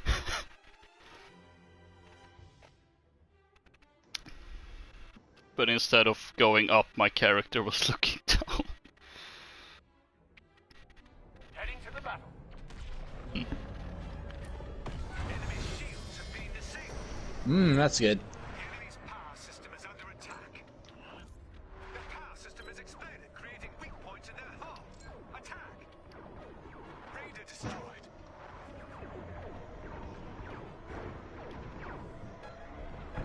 Come on, let me... They locked on. Wasting time. Attack something else. Oh, what? Oh, oh, okay. Wait, did they push us back? Ah! Ah.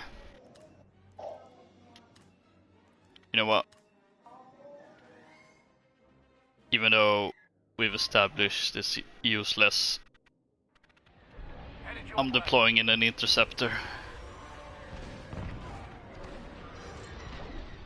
Although I should probably not head towards the Corvette.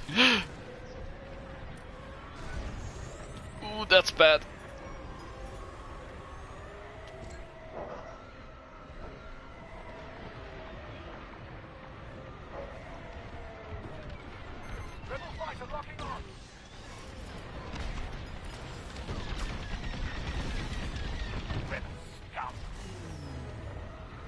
Shields on the Corvette just went down.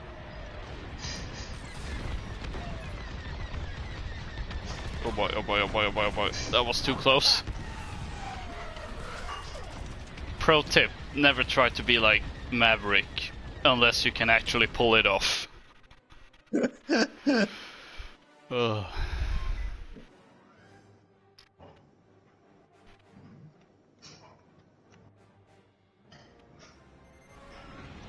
I see you, Mr. Y-Wing. Think you're getting away? I don't think so. Uh-oh, he's getting away. Come on. Gotcha.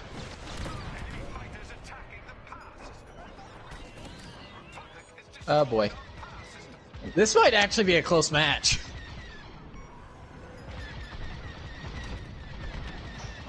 And by AI, nonetheless.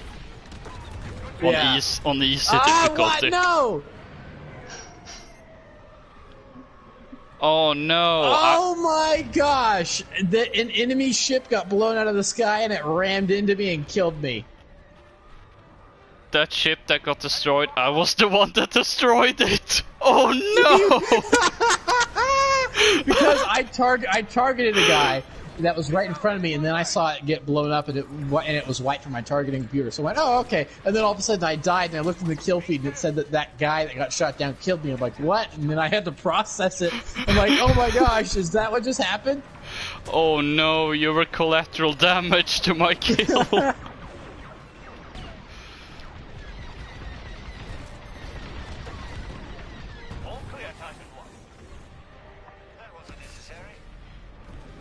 Hi, ionized turtle. Welcome How do you get to rid the of chat. the tractor beams? You just have to You look have for to them. find, you have to look for them, or you hit your boost, and maybe hopefully speed away if you're at a ship that's small enough to do so. Yeah. And just speed will help you out. Oh yeah, I think I will. I thought I got... No, I am turned around. I was a little confused. Oh no! I've been disabled.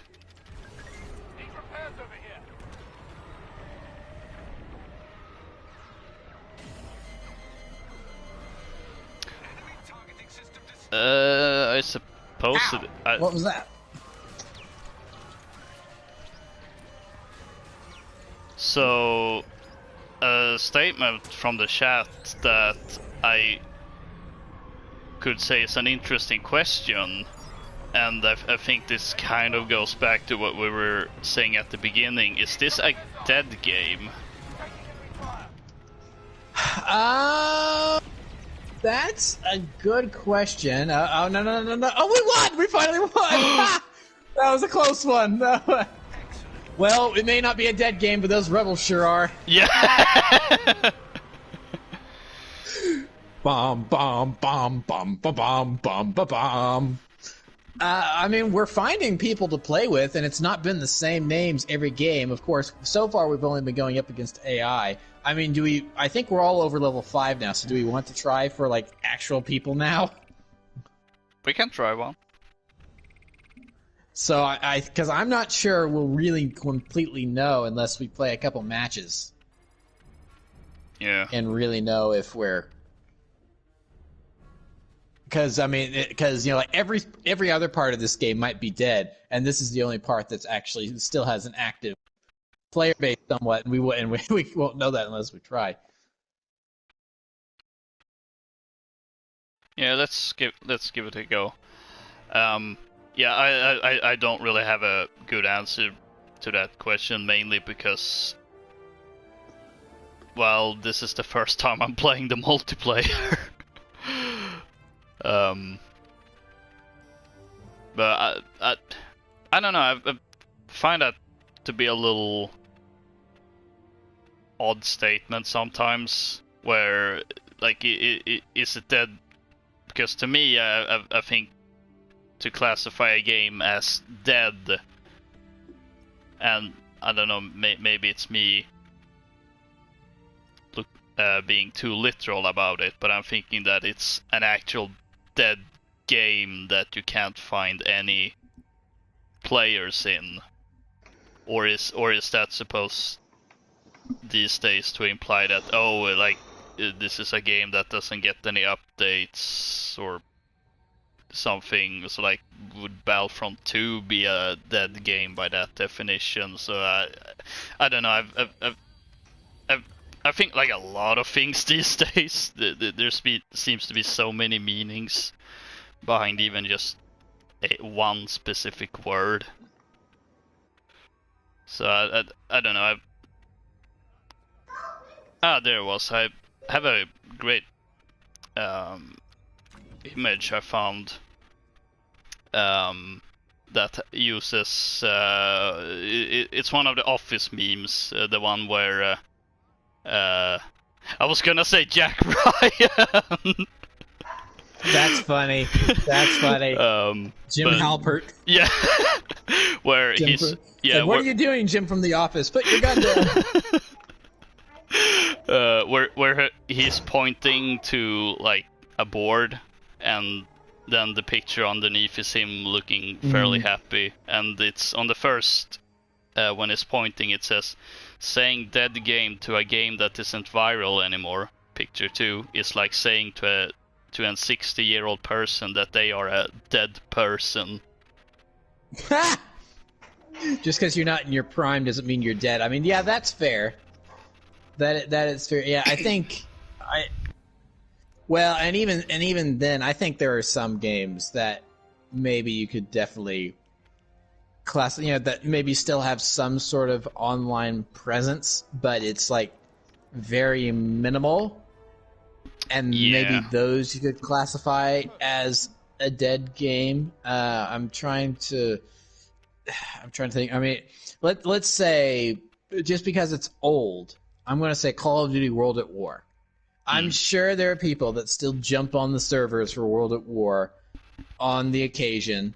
Probably a bunch of hackers. So, I mean, there's probably still some. But Activision abandoned that game 10 plus years ago. Yeah. And I haven't heard any rumblings about a World at War campaign remaster lately, or at all, really.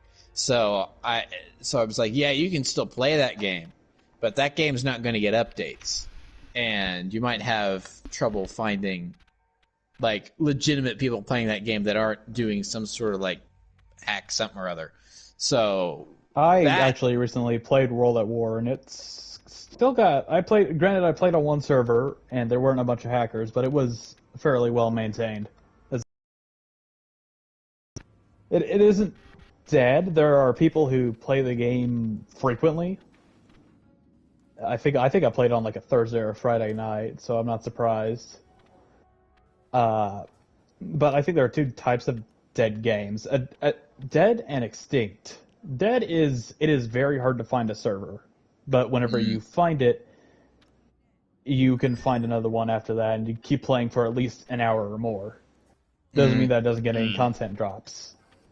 Like Seinfeld 2 was dead because it took maybe a minute plus to get a game at times, especially with game modes that aren't being played nearly as often. Well, time to find a match doesn't always mean that there's a low player count. I mean, let's look at Rainbow Six Siege. Sometimes we can sit waiting for a match for 1 minute and 32 minutes, and then it'll find us one, and that is not a dead game by any stretch of the imagination. Fair point. An extinct game would be no one plays this game like Mario Tennis Ultra Smash on the Wii U. Or maybe it's impossible to play the game because the servers got taken down, like MAG. Ooh. MAG. Massive action game.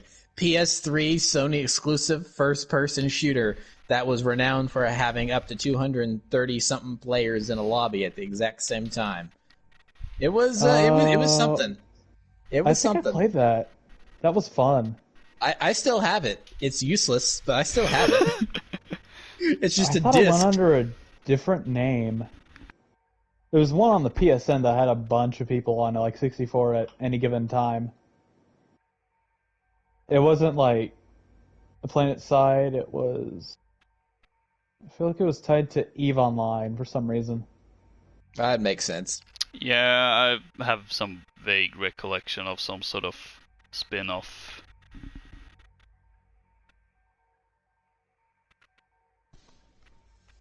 Yeah, yeah, as we've been discussing, I think it's definitely something that isn't exactly clear what it means to. Like, I was gonna give an example of late last year, I was curious and checked out the Medal of Honor 2010 reboot. Mostly to play the campaign, just because, oh, it's been out for a decade, holy crap. I remember when this game was about to come out. And then I jumped on and to the multiplayer, and you can find games alright. But depending on My gosh! I just got annihilated. We're playing against real people, alright. Ooh. But depending on the day or time, like some game modes you can't find any games of, like there's no one playing, and then you come back the next day and suddenly it's people playing.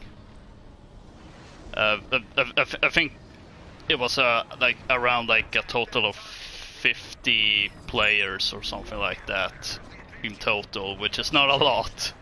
And I also noticed that I would play one weekend and see a bunch of names, and then I would come back a week after and I would see a lot of the same names.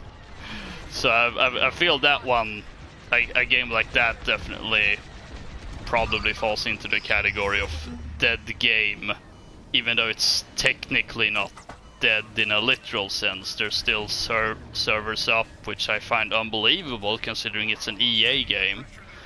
And there are people still playing, it's just 50 people at most. Whoa! But as to whether this game is dead or not, well, it did take some time to find a game, but I don't know, it doesn't seem to be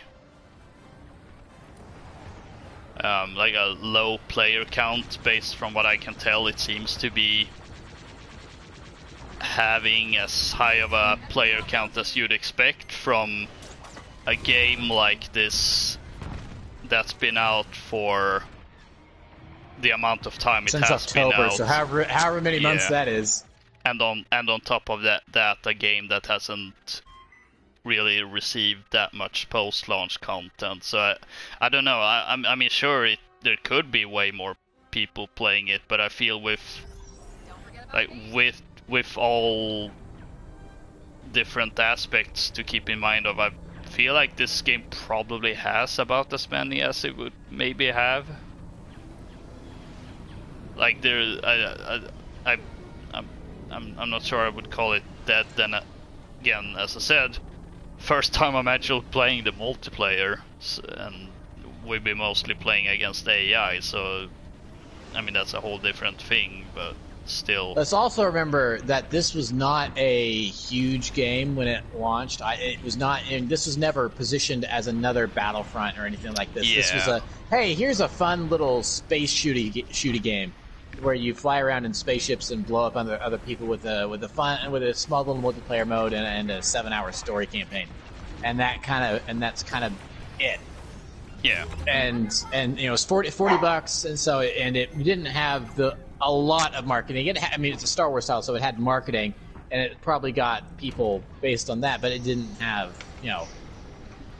Battlefront or Battlefield levels of marketing attached to it. So honestly, I mean, considering we've been able to reliably find games, I would argue that this game for what it is actually doing really great. Yeah. And as we were pointing out, this is also a,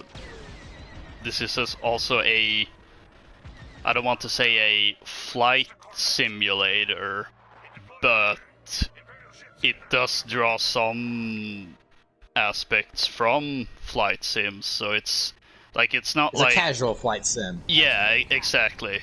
So it's not exactly like playing Battlefront 2 that is from the ground like designed as a fairly casual game in general, whereas this game, as I said, not exactly a flight simulator.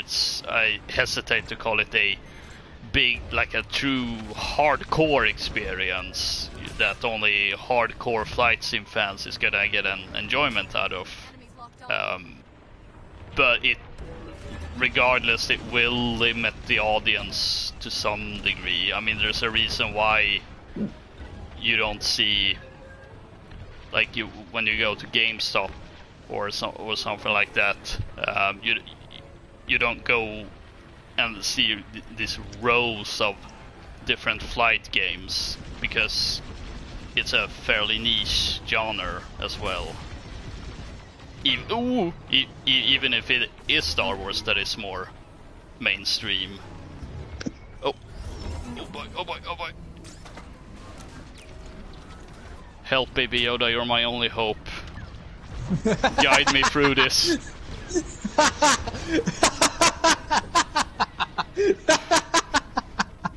That just sounds so funny. Out of the, I'm assuming that you've got a little. Oh, I know. I see it in the spectate thing now. You have a little Grogu on your dash. So all of a sudden, just to hear, "Help me, Baby Yoda! You help me through this. You're my only hope." It's like a little it's humorous. I was expecting to have to grind a lot to unlock this, but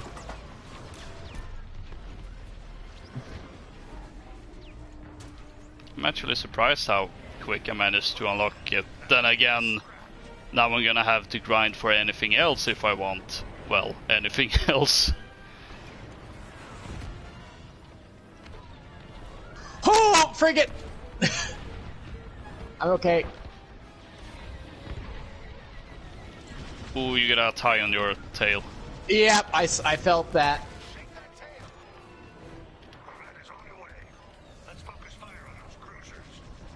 I've got a missile on me. Going countermeasures.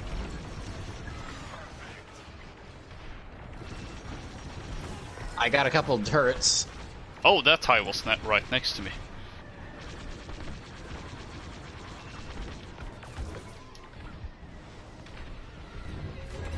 Oh boy, oh boy, oh boy. Not good.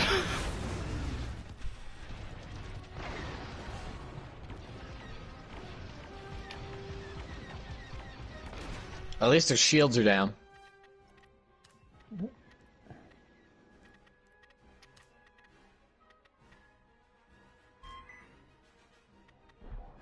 Oh no. My little Baby Yoda isn't in my U-wing. I might as well give up. What's the point of living anymore if we don't have Baby Yoda here with us? People, after watching the season 2 finale of The Mandalorian. Yep.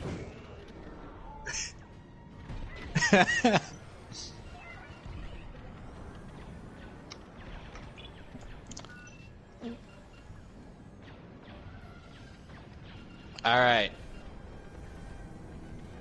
Wiring prepped and ready for bombing run.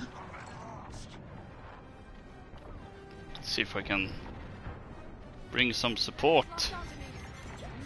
Oh boy.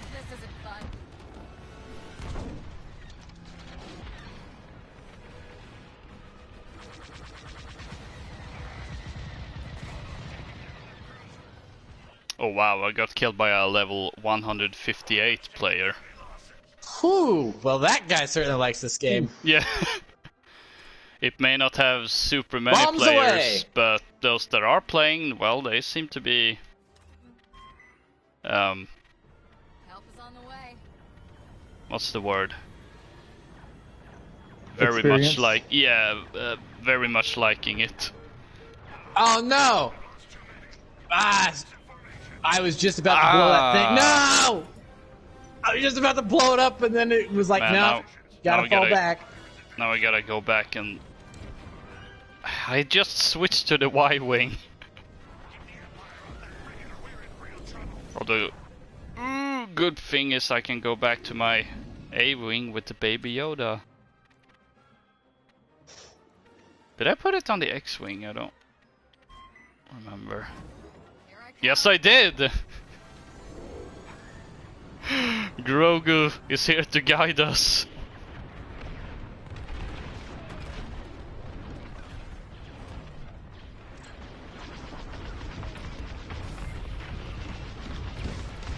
Speaking of Baby Yoda, Oh, he's solo. Yes, gotcha. TIE interceptor down. my built this giant Baby Yoda chapel in The Sims. Oh, really? Yeah. Oh, yeah, because there's a whole bunch of Star Wars stuff in The Sims Yep. now. I forgot about that. And every house on that block has at least a small Baby Yoda statue somewhere. Gotta love the cult of Baby Yoda. Yeah. I've got to see some pictures now. Unfortunately, I don't think I have any. No, I haven't. I don't have any pictures. I've only seen it firsthand. I feel like that's an interesting sight to walk past. You just mind your own business, walking by. There's your brother at the computer, and then Grogu cult.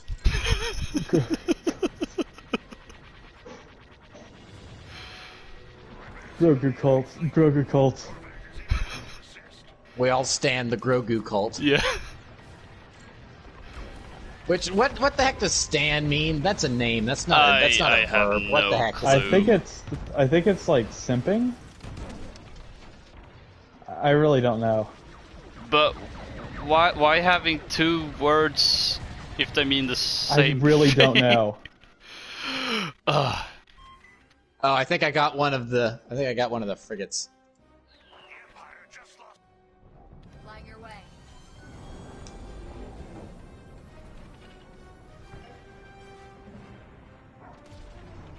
All right, time to go for that Star Destroyer.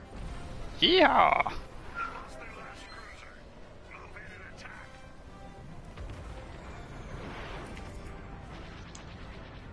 If we can, let's try to go for those shield generators first.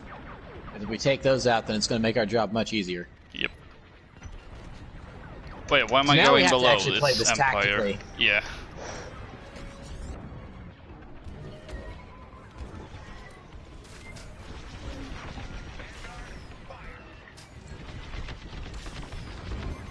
Okay, good to know that our friendlies are kind of on the same page. Yeah. Ah. I got some AI. I got taken out by the pro gamer. All right, deflector shields are up, positioned in the front. I am on my bombing run. Let's go! I should probably. I'm dead. Your luck's about to change. Oh, it's the two little things on the top. Okay. Yeah, those are the shield generators. I haven't played Battlefront 2005 in a while, so I completely forgot. Oh no, it's classified as the bridge in that game. Yeah, it's a little. Well, I mean the shield generators are attached to the bridge. Hey, and I think we got them.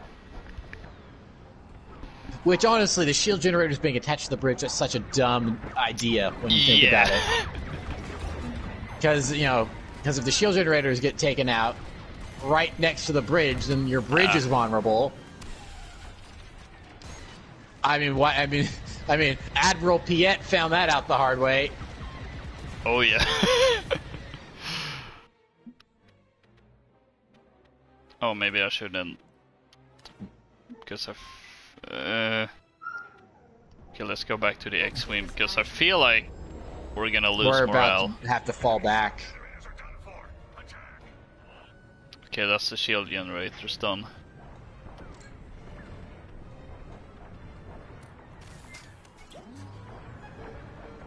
Yeah. Ah.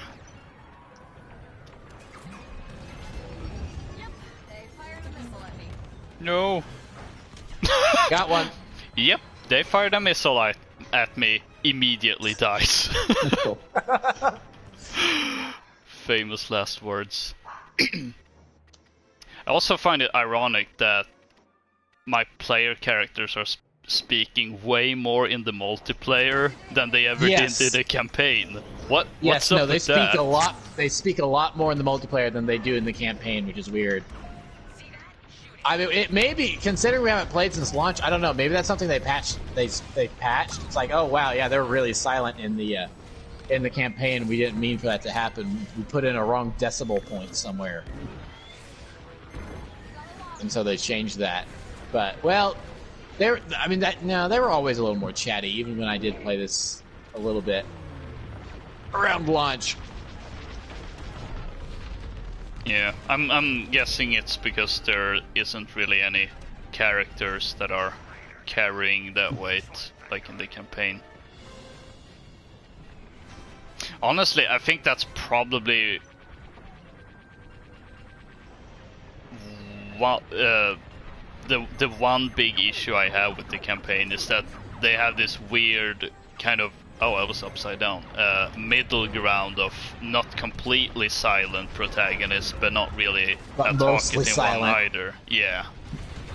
Like I don't know if it's just me, but I feel like at one point there was like a lot of people that were being very outspoken against having silent protagonists and wanted more games to have voiced protagonists.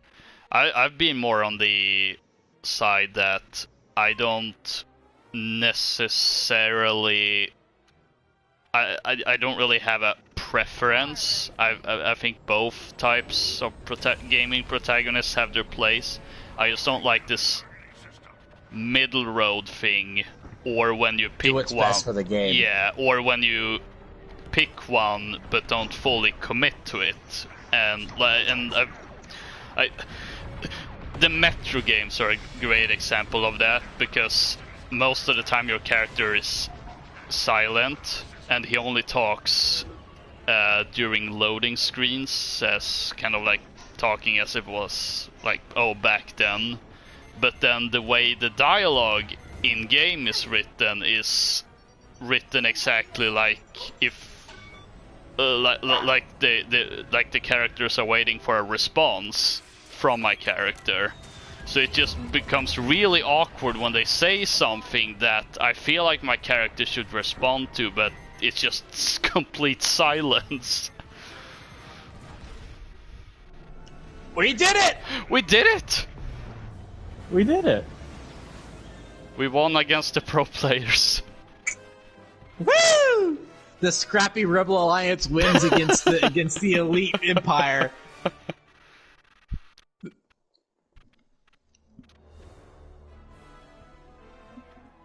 Yeah, see, look at that. That guy, 159. Someone Yeah. else, level 85. And he's like, yeah.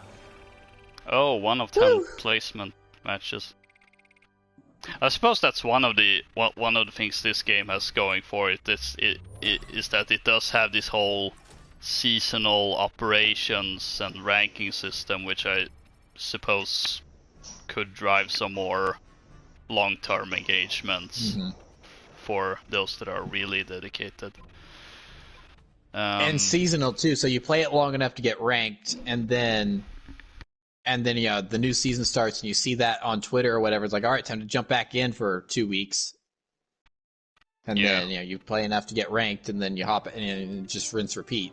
Yeah, and you do also have some seasonal cosmetic rewards. So I was thinking now that we've been going for almost 3 hours. Do we want to put end on that note, because I feel it's as good of a note to end on. Strong end. Yeah. Yeah.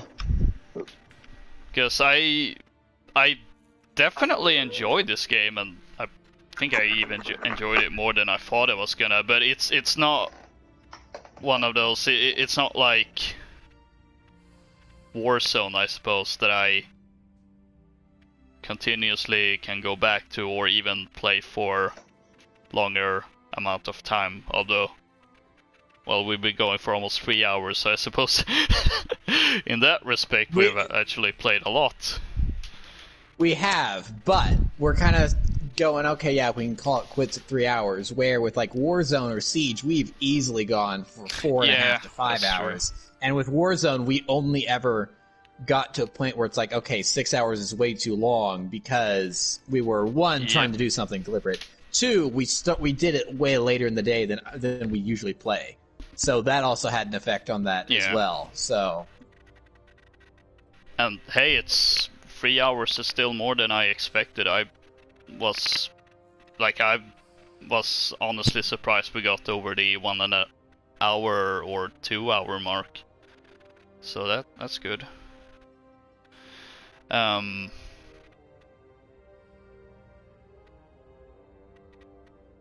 now there was awkward silence. I don't know, I was gonna try to rope it in and just like end on a note of how did we feel about today's play session? Like, how do we feel about this game, multiplayer? But I don't know, we've kind of been talking about that a lot during the stream, so I don't know if that's completely necessary. But if any of you have any lasting words for this game, I suppose now would be the time to utter those. I will say that this game is definitely good. I think this is a very solid foundation. My question is, what do they do with this going forward? And like we said, it's like, considering what this game was, the way the community is, it may actually be a thriving community. It may be smaller than, say, Battlefront 2 or a Battlefield's numbers, but for what this is, it might be a good size. So do they make a sequel to this, or do they take what worked about this and put it into the ship combat in potential Battlefront 3 next year? Or 2 years from now, whenever, I feel like a Battlefront 3 is probably going to happen. Especially considering, it's like, just think about what they could do with the PS5 and the Xbox Series X hardware. I feel like that's a definite going to greenlight a Battlefront 3 right there, just based on tech alone. So do they take what worked in this and mush it into Battlefront 3? Or do they give this game a proper sequel and do like we did for Battlefront 2015 to Battlefront 2 2017? Gosh, I hate having to say that every time. And do they then put in all three eras into Squadrons, insert subtitle here? Because I feel like Squadrons might be a Jedi Fallen Order type situation where it's, Star Wars Squadrons is the series, and then sequels will then have subtitles. So it's like, Squadron, the sequel could be like Squadrons Wing Commanders or something like that, and then you start going throughout, and it's, you have a story set in the Clone Wars, you have a story set in the original trilogy, you have a story set during the sequel trilogy, something like that. So that's my question, because I like this. Again, it's, I've taken months off from this, but it was 5 minutes in, I'm like, ooh, this is a little wonky, trying to get my bearing again. But then I got my bearing again. It's like, all right, I'm off to the races. This is fun.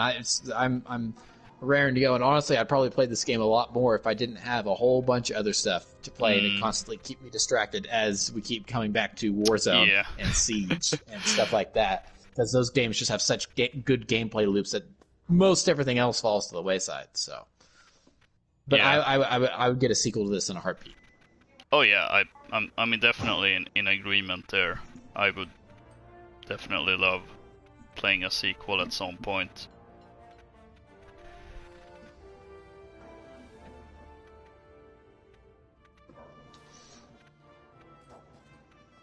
So Daxter, you've been quiet for a while. So what are you thinking?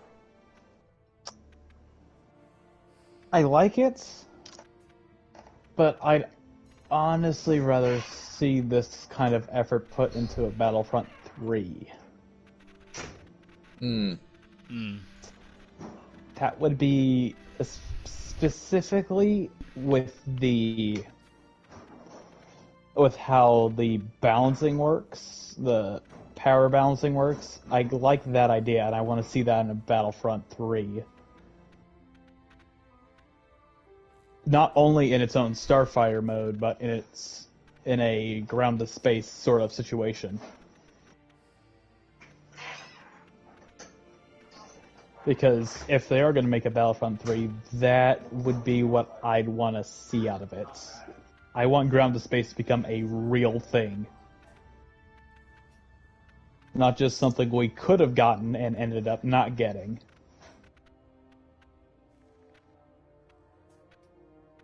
I think that DICE has the capability, actually exceeds that capability, of having that. The EA just needs to give them enough time. Well, and I definitely think they have. I'm not even sure it's now. I'm not even sure now it's going to be. I think they've probably always had the capability to do it. It's just finding a way around technical limitations of the time, because it was definitely, because it worked on the PSP, for Pete's sake, and with Elite Squadron, but Kinda. It wasn't. Yeah, kinda. They made it work, but it wasn't exactly seamless. There was that. Well, this cutscene's obviously hiding a loading screen, but it worked. It worked well enough. So with the again, power of the SSD, PS5, on the PS5 and the Xbox Series X/S,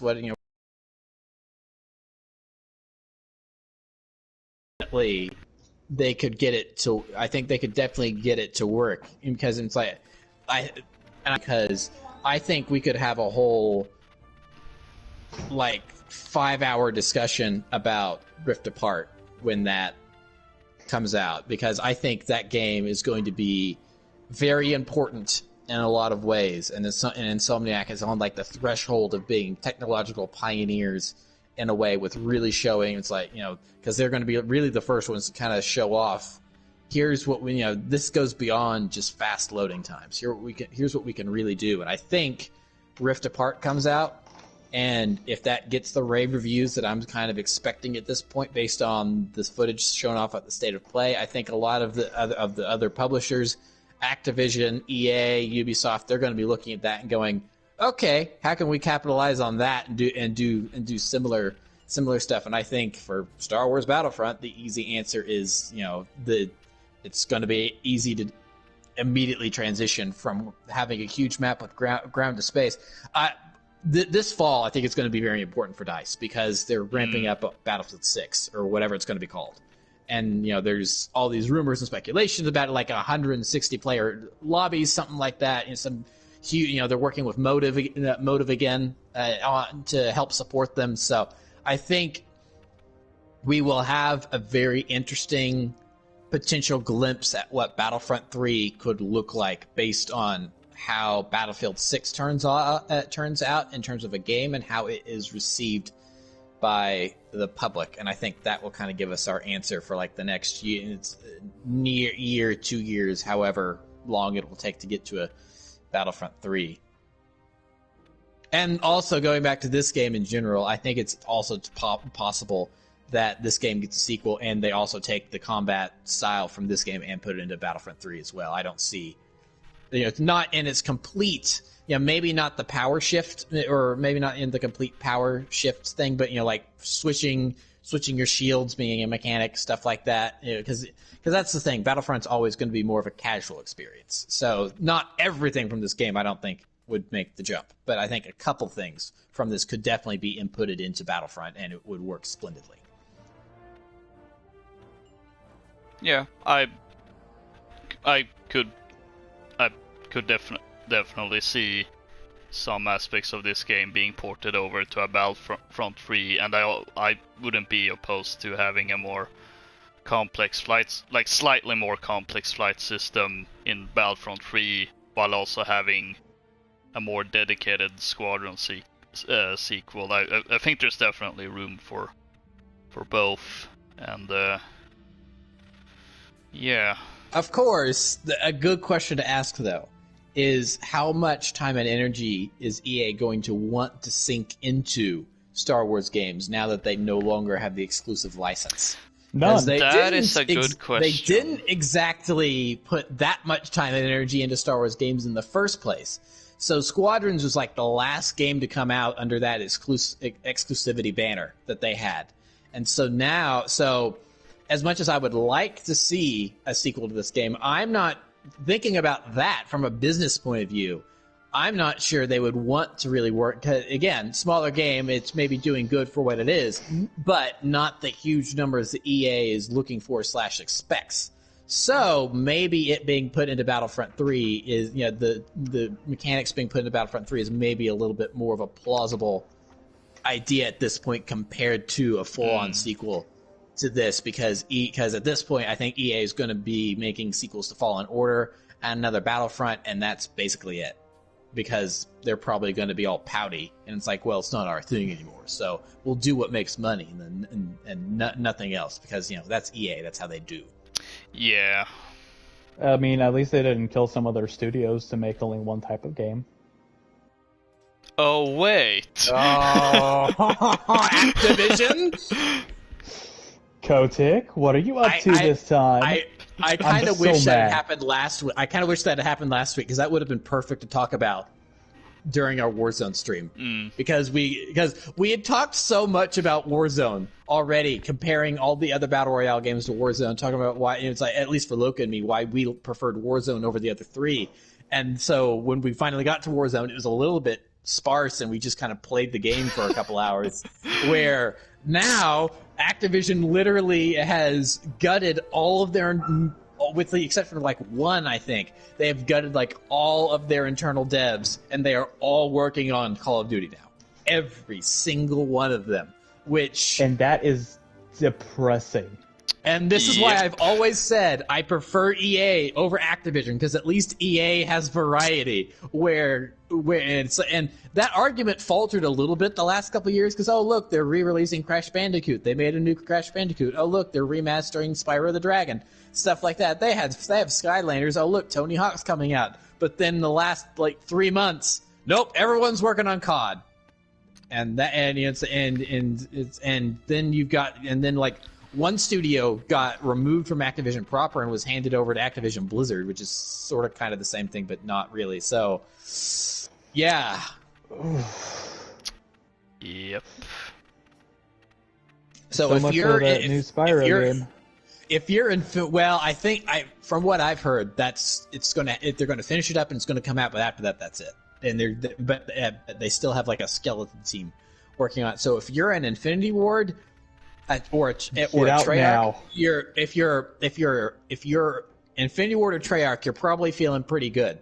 Yep. Because you're making that Call of Duty money. But if you're anyone else, those devs have to be, like indentured servants or something at this point, with how they're being treated. Because like High Moon Studios used to make great Transformers games, and then now it's like, and then now they were put on Destiny duty. Now they're just stuck on Call of Duty. And then Beanox, Beanox was never a great developer, but they made okay games. Transformers: Revenge of the Fallen was an okay game. The Amazing Spider-Man game was an okay game. Actually, Insomniac took a lot of cues from the Amazing Spider-Man game to make Spider-Man PS4, so it was kind of an evolutionary step.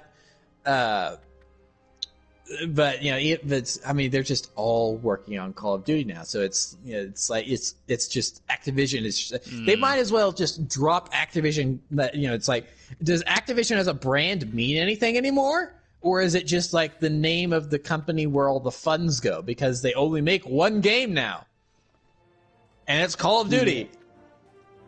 Which I like Call of Duty. We've talked about why we like Modern Warfare so much time and time again, and we hope that things keep moving in that direction. But it's like, just wow, you really only make Call of Duty, huh?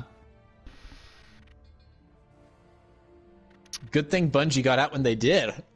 Yeah. Yep. Oh, I've got that my would be complaints awful. about Bungie as a company, but oh my gosh, it's a good thing they got out when they did. Oh yes.